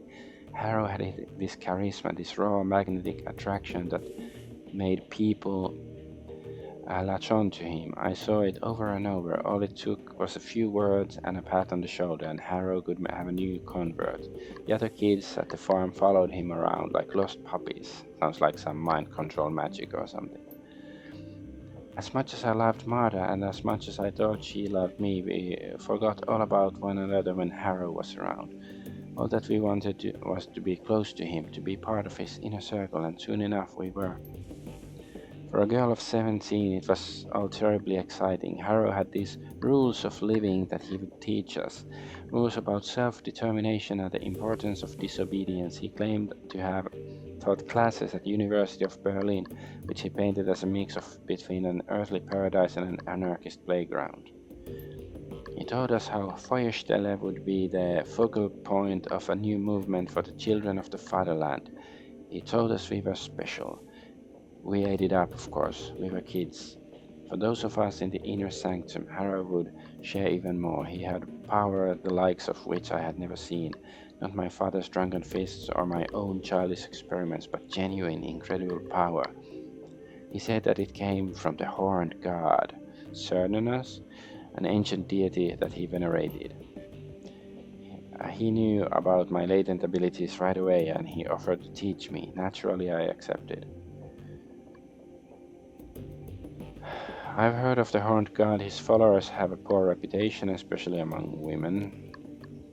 Any bad reputation that they might have gained is well deserved, but there was more to it than that, as you see, glory sighs. Hang with me, Argonaut, rough waters ahead. So I became Harrow's apprentice. He taught me to channel magic and summon spirits. He taught me rituals and pagan traditions, Machiavellian philosophy and Nietzschean ethics. Above all, he taught me to connect with his horned god, and through it I learned power and arrogance, and it was all downhill from there. For the next few years, I lived at Feuerstelle as Harrow's enforcer and right-hand girl. I was also his sometimes wife and concubine, cum dumpster, but that was a distinction that I shared with all the girls in the commune, including my beloved Martha. I came to learn that she'd been his long before she met me, but by that point I didn't care. I'd embraced the rules of living. I was Harrow's creature through and through. I didn't ask questions and I walked the path that was in front of me. Other fun facts about those years: I learned cruelty. I had power now, and my new idol encouraged me to use it. Harrow did the same. Any children who didn't pull their weight were subjected to my tender mercies, and I was anything but tender. I took what I wanted rather than asking for it. I liked it. It was fun.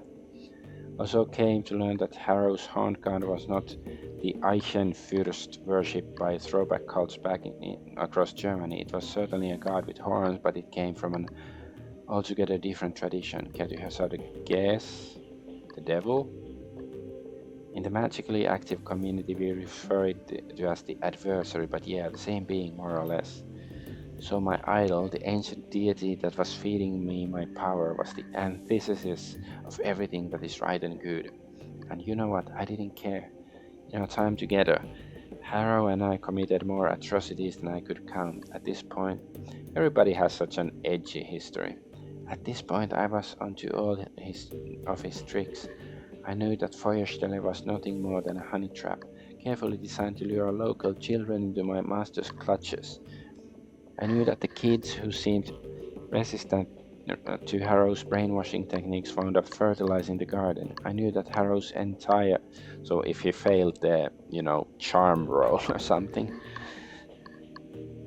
I knew that Harrow's entire manifesto was bullshit. I knew that through it all, Harrow and the adversary were laughing, because I was laughing right there beside them. I don't want to pin the blame for my decisions on anyone but me. That said, I would like to posit that my father's connection to the Kreutz research might have helped play into my willingness to serve the adversary. In my warped, indoctrinated little brain, I equated the church with evil, so the opposite of that I figured had to be, well, if not good, then at least not totally bad. But I was kidding myself, of course. My new deity was the very definition of bad. Serving it made me bad. End of story.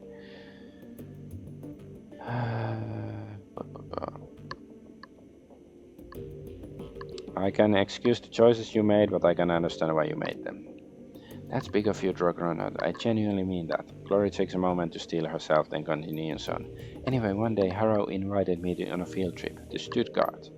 Over the years that I was in Feuerstelle, the commune had easily doubled in size. It was thriving, all thanks to the efforts of Martha and the girls like her. Harrow would send the girls out to neighboring cities to lure in the street kids that nobody would miss. He targeted children because they were easy to indoctrinate and because nothing makes the adversary happier than the corruption of the innocent. As we drove out to pick up the new recruits, I was already planning ahead. It was a foregone conclusion that I would pay my father a visit.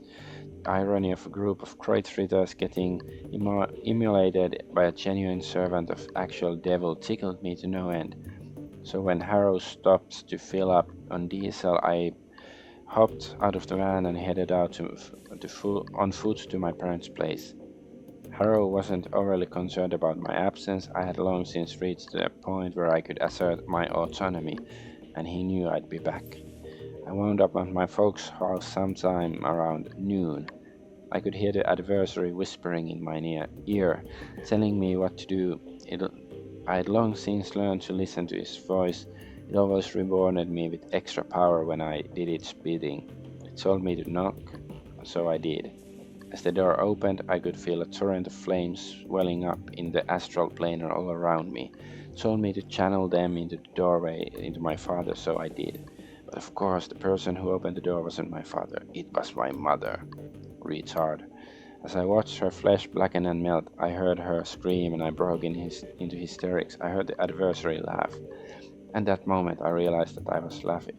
It was laughing at me. Saw that coming.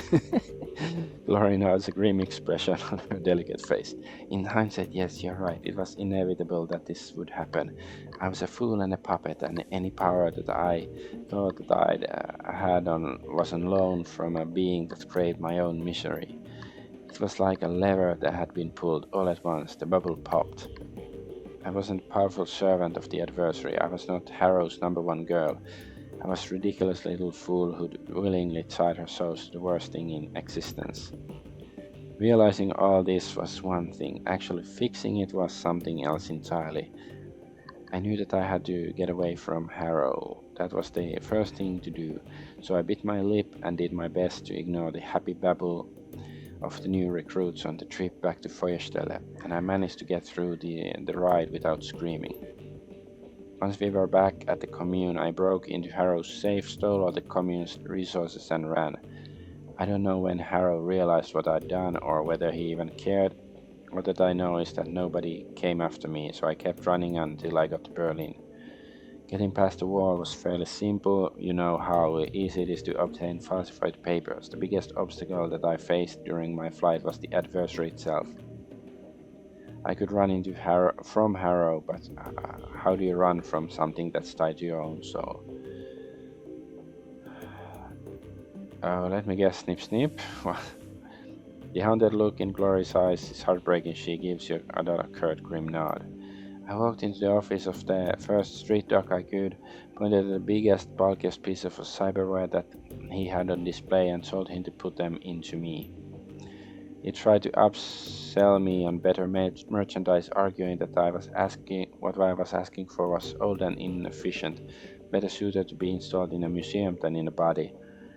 He told me that I'd be shedding my essence, that once it was gone, I'd never be able to get it back. I stuck to my guns. After all, shredding my essence was the whole point.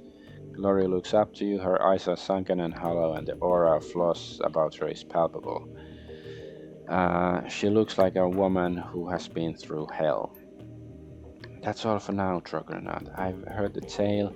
You know why I'm the way I am. You know the things I've done and how much I have to atone for. You still want my company, fine. If I lost your friendship, I understand that too. But for now, I need to be alone. Okay, fine. Let's go talk to Esgibil.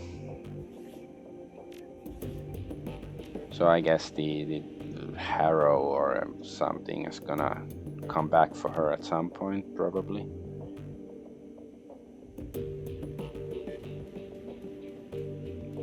But yeah, she's the only one whose personal mission hasn't been done. Assuming that there's only like one mission, of course, it's possible that the Winter Night or as technology comes back for the party members. But yeah, was it Schockenwelle, right? They gave us some free BioWare stuff or cyberware, whatever. So let's see. Cyberware.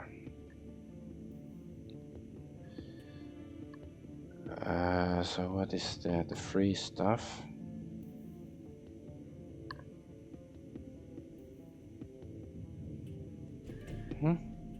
I don't see anything that's free.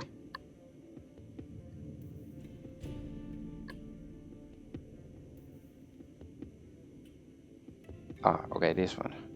When triggered, gain AP, but take an additional 2 damage from attacks. I guess it doesn't cost any essence. So yeah, I don't have to use it.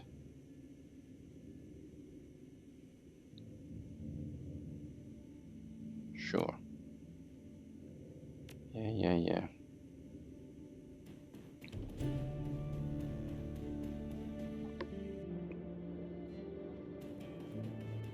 Let's go check out the magic store still.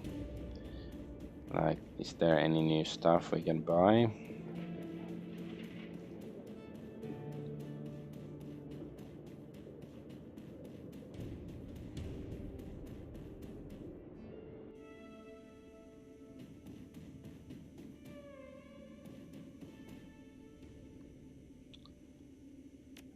Okay, let's see.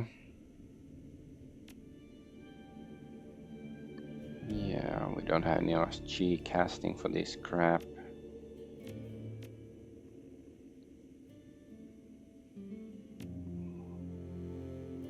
We have the fancy new clothes, so we need none of this. Alright. Let's finally go fill the thing with money. Cred stick to Alice.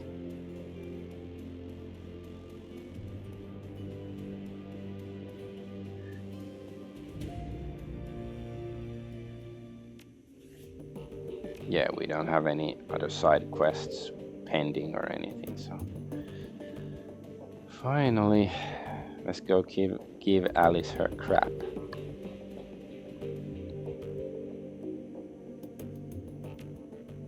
Okay, transfer 50k to Alice's secured credit stick for payment. Account admin override password required. Current admin user Paul Ansel. Dragonfall, please speak with me when you are ready to proceed with Alice's payment. Amsel, okay. Amsel to damsel. Come on, man. I pressed the button like 7 times. I have nothing news for you. We have no time to wait. Blah, blah, blah. Yeah. I need your password to transfer Alice's payment into a credit stick. Amsel sucks in deep breath. He suddenly looks as though an enormous weight has been lifted from his shoulders. Yes, very good, excellent. In fact, this has been a long time coming, Argonaut. You're telling me. Amsel turns to open the file on his computer. Alright, Argonaut, before you make this transfer, there are a few things you should know. Firstly, this one is a one-way operation. Once the funds have been transferred onto the credit stick, the only person who will be able to access them is Alice. As far as the team is concerned, the money will simply disappear. Well, it's not like we're planning on doing anything else with it anyway. Keep going. Secondly, once you make your way to the rabbit hole with the funds, it's go time. I trust you understand what I mean by that. Go ahead and clarify it for me. What I mean is that retrieving Alice's information will be your only priority. No more distractions, no more side work. I will busy myself cancelling your remaining jobs and smooth any ruffled feathers. Okay, so that basically leads us to the final mission, so yeah. Okay, anything else? Just that you need to be sure before committing to this. Time is important. The great dragon once is dead, and that is not a thing to take lightly.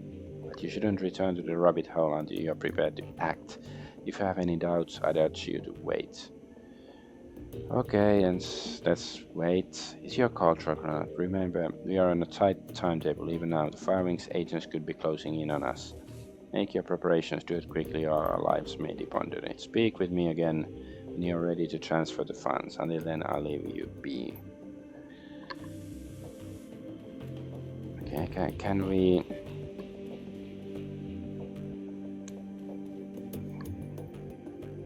Hey, Argonaut, I gotta admit, I've been dreading this. So, now that you know what I've done, what am I? Are you here to tell me off? I wouldn't blame you if you were.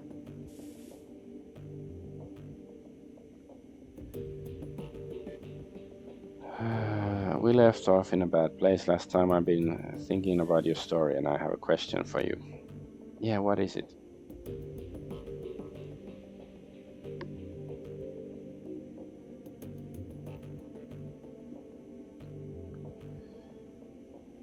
Are you still looking for closure because your story had a lot of loose ends that need to be tied up?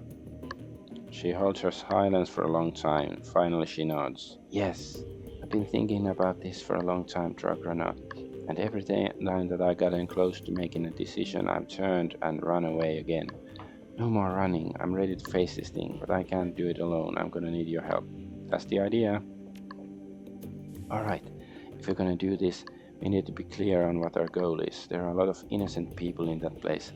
Lost street kids who got sucked in by Marta and the other girls like her. Saving them won't be easy, but it feels like the right thing to do. But then there's also Harrow to consider. I want that man dead. Lord knows he deserves it, and if we don't make killing him our top priority, he might get away from us. If that happens, if he runs, he'll eventually start up another cult somewhere else, where we can't find him, and all of this will have been for nothing. We're likely to run into other complications as well, so I think that we need to make a decision here up front. What would you do in my place? Rescue the kids or take down Harrow? I don't think we can manage both.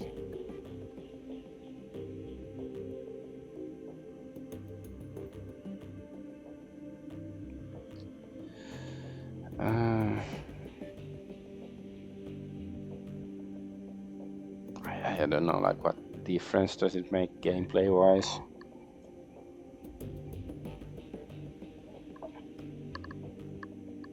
I don't know. I feel like goody two shoes. Freeing the kids should be our first priority. We raid Feuerstelle, round up our runaways, and clear Harrow's influence from their minds. Killing him will have to be secondary. I hate giving Harrow the chance to escape, but you're right. Saving the kids is what's important. She pauses, considering her choice, and a smile flits across her lips. This feels like the path to redemption. This feels right. Glad to hear that we're in agreement. When you are ready to go, meet me at the van. It's a long drive from here to Schönbuch. Right, I'll get my things, and thanks, Dragonaut, for everything. Okay. Oh, here. What's this place? Have we been here before?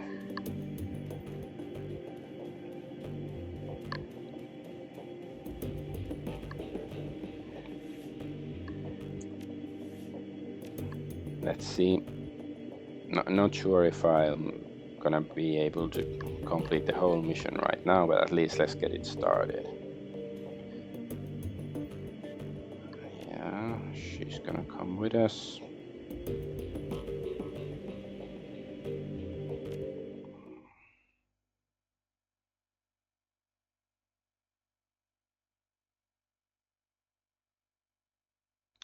Feuerstelle, the drive from the Kreuz beside the Schönbuch forest was a long one. For over 6 hours you and Glory rode in relative silence with only the sounds of the road for company.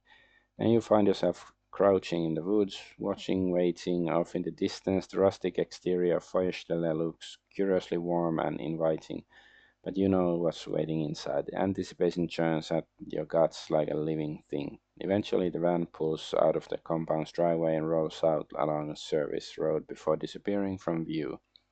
Laura gives you a nod and begins to scramble forward. Harrow has left the building. It's time for you to make your way inside.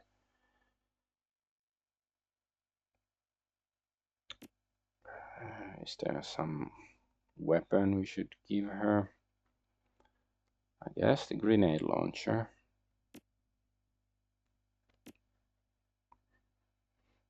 Yes, that's good enough. The weathered edifice of Feuerstelle looms above you, dark and sinister in the chill of night air. Despite the horrifying stories that Glory told you about this place, something feels about it feels strangely comforting.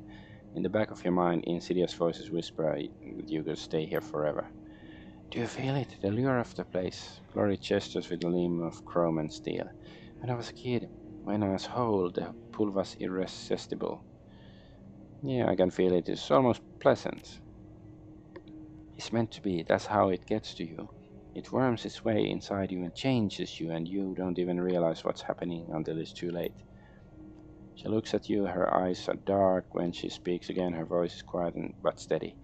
You're gonna see some terrible things here, Trogonaut. Feuerstelle exists to prey on the young, and we're gonna have to come face to face with that. Are you sure you're prepared for this? When you say the young, how young do you mean? I need to know what you're walking into. Teenagers, mostly 16 through 18, though there are rare exceptions. That's young enough to make me feel uneasy. She nods. Me too, but we're gonna put an end to it one way or another. So I'll ask you again, are you ready for this? I need an honest answer. I'm as ready as I ever gonna be. She studies your face for a moment longer, then looks away. Good. You wanna compare notes? Make sure we are on the same page? She nods. We save the street kids and runaways that are living there. We take them away from this place before Harrow can turn them into monsters. Keep them from following in my footsteps. Any suggestions as to how we should approach this? Harrow keeps a shrine in the compound is the key to his control over the cultists. We're gonna purify the shrine and break the control, and then we're gonna lead those kids out of here. So we need to find the shrine and perform some kind of ceremony? Something like that, but it'll be more complicated than it sounds. The shrine itself is just a hunk of rock. Its power comes from an entity that Harrow bound into the stone. Something very old, very dangerous, toxic spirit. In many ways, the heart of this place. The voices that you can hear whispering in the back of your mind, those are the spirit's voices. It saps the will of anyone who sets foot on these grounds. We can save those kids until the shrine is dealt with. They'll fight us if we try. Confront the shrine, purify the spirit, rescue cultist. Got it, let's move. She nods and the razor flicks out of her fingertips. I'm with you, let's do it.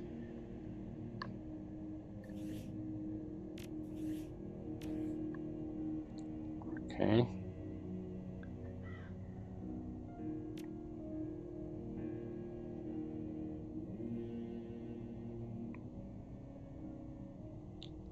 The internet connection was a bit crappy for a moment, but now it seems okay. At least with some streams. Okay, so we just have to go through the front door.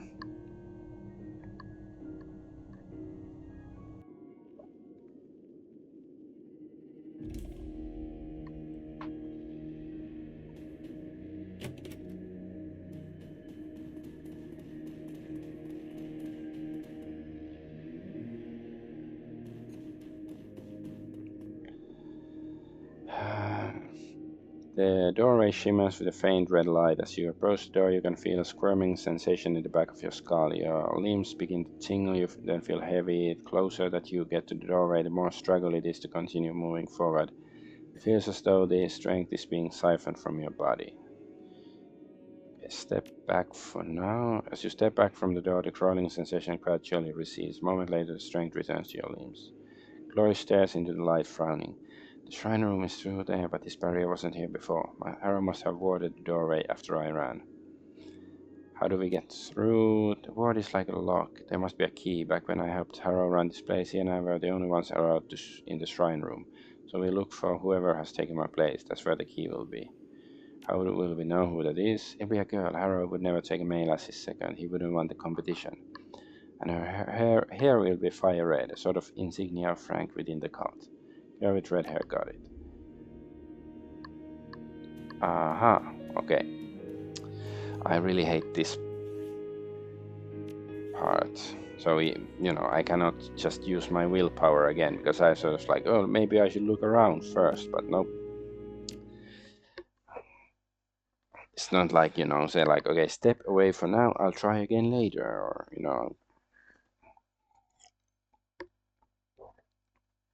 because you're never supposed to go straight to the end of the dungeon. Like, there's like, you're in a dungeon and there's like one passage says to the boss. You're not supposed to go there first.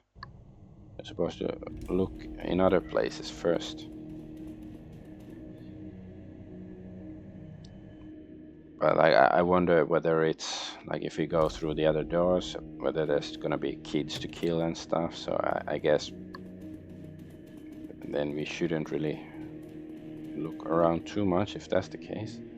You can hear distant murmuring sound coming from inside the room. Voices, 3, maybe 4 people talking amongst themselves. You can't make out what they're saying, but one of the voices sounds desperate. You've heard the tone before. It's the sound of a man pleading for his life.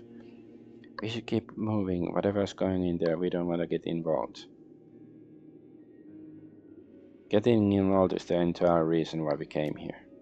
Yes, it is, but the cultists here have been brainwashed by Harrow. Whatever they're doing in there isn't happening of their own accord. After we purify the shrine, then we can intervene, but if we go there now, they're gonna attack us and we're gonna have to kill them. That's not what we came here to do. Alright, Glory, you win. Yeah, okay, let's just go purify the shrine then, and then see what we find here. Willpower, fight through it. You grit your teeth and lean forward, forcing your heavy limbs to move through the sheer force of will. As you near the doorknob, it begins to glow red. Crackling sparks leap from the glowing brass, and the crisp smell of ozone fills the air. Reach for the doorknob. You wrestle an arm up to where it hangs on your side and reach for the sparking doorknob. A moment later, you feel a cold metal grasp your shoulder. Glory. She speaks a single word. Don't. Okay, step back. As you step away from the door, a crawling sensation gradually recedes. A moment later, the strength returns to your limbs. Okay, so we still need the key. This is BS. Why even have the willpower option? Or I don't know, maybe we could still. Okay, let's try to find the key.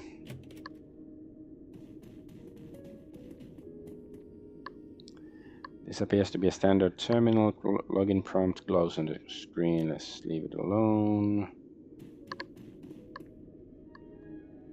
An ostentatiously large tome sits cradled on his pedestal. On this pedestal, the paper is robust, fibrous, and the binding has been expertly stitched. A steel plate running along the book's spine anchors it to the pedestal. Glory stares down at it, frowning. Harrow's manifesto, handcrafted line of bullshit that he feeds to his initiates. We all ate it up with a smile, and he came away convinced that he was a genius.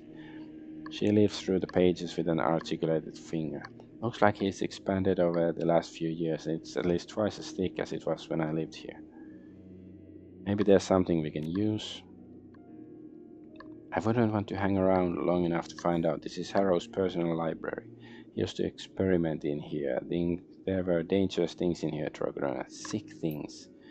I was never allowed in this room without Harrow. Nobody was. He said that it was for our safety, and I think he was telling the truth. She pauses. I feel uneasy being in here. I don't want to stay here longer than we have to.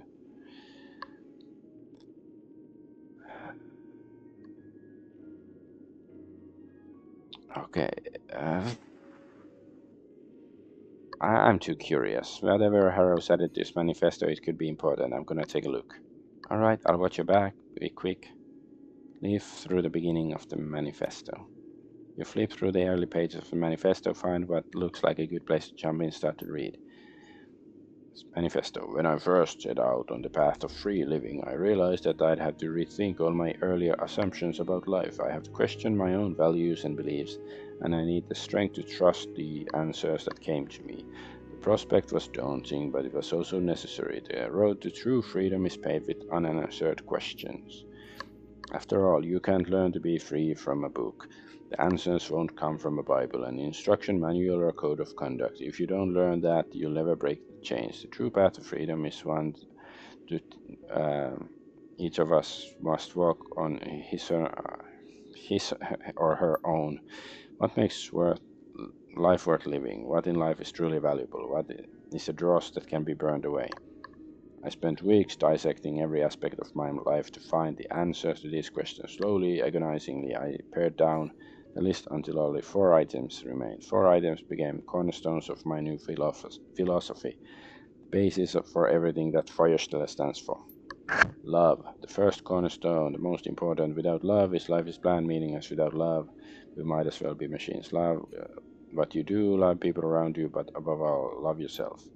Self-determination, second cornerstone. Each of us must be his or her own shepherd. No more gods or no more kings. Your life is your own. Lash out against anyone or anything that tries to treat you like property. An assault on your freedom is an assault on your whole being, and it must be met with equally ferocious response. Charity, third cornerstone. Miserly life is an empty life. If each of us is his own master, then nobody should live as a serf. By helping others along the path to enlightenment, so we do enrich our lives.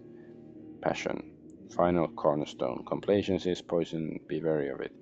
Ambition is the key to fulfilling life. Don't settle for what is. If you do, you abandon what could be. You hear a rustling sound behind you. Glory. Turning, you see a troubled look on her face. That ominous feeling is getting stronger, Argonaut. I feel like being watched. Okay, let's leave it alone. Can we, like... Okay, we didn't get anything out of it.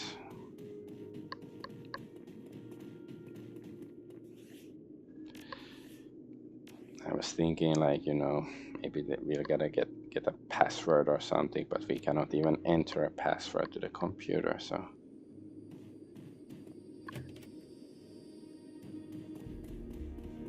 Fridge. As you open the refrigerator door, a whiff of ammonia sticks to your nostrils. Watery light glints off the door's polished interior. The fridge is stacked full of large plastic bins, all tightly squealed, neatly labeled. It's hard to tell through the opaque plastic, but they appear to be full of meat. Inspect the containers. You pop the lid of a container and take a closer look. The first thing that hits you is the smell. Meat in here is beyond rancid, white mold frost sides of the bin, and all you can do is keep you from gagging. As you rush to put the lid back, you recognize familiar shape, rotten meat, mangled human hand. What the hell is this, Glory? Ritual supplies. Adversary prefers them aged. Harrow teaches all the initiates how to do it, how to harvest meat, how to store it, how to label it. Nobody likes doing it first, but you learn. By the end, it doesn't even bother you anymore. I get the picture. I want that you see things you don't want to see in here. You weren't lying. Come on, let's keep moving. I think I have to end the stream here because my son seems to have woken up or something. So yeah, I have to do it next time. Finish Glory's quest and all that stuff. But I am Adventure Argonaut. I thank you for watching and bye bye.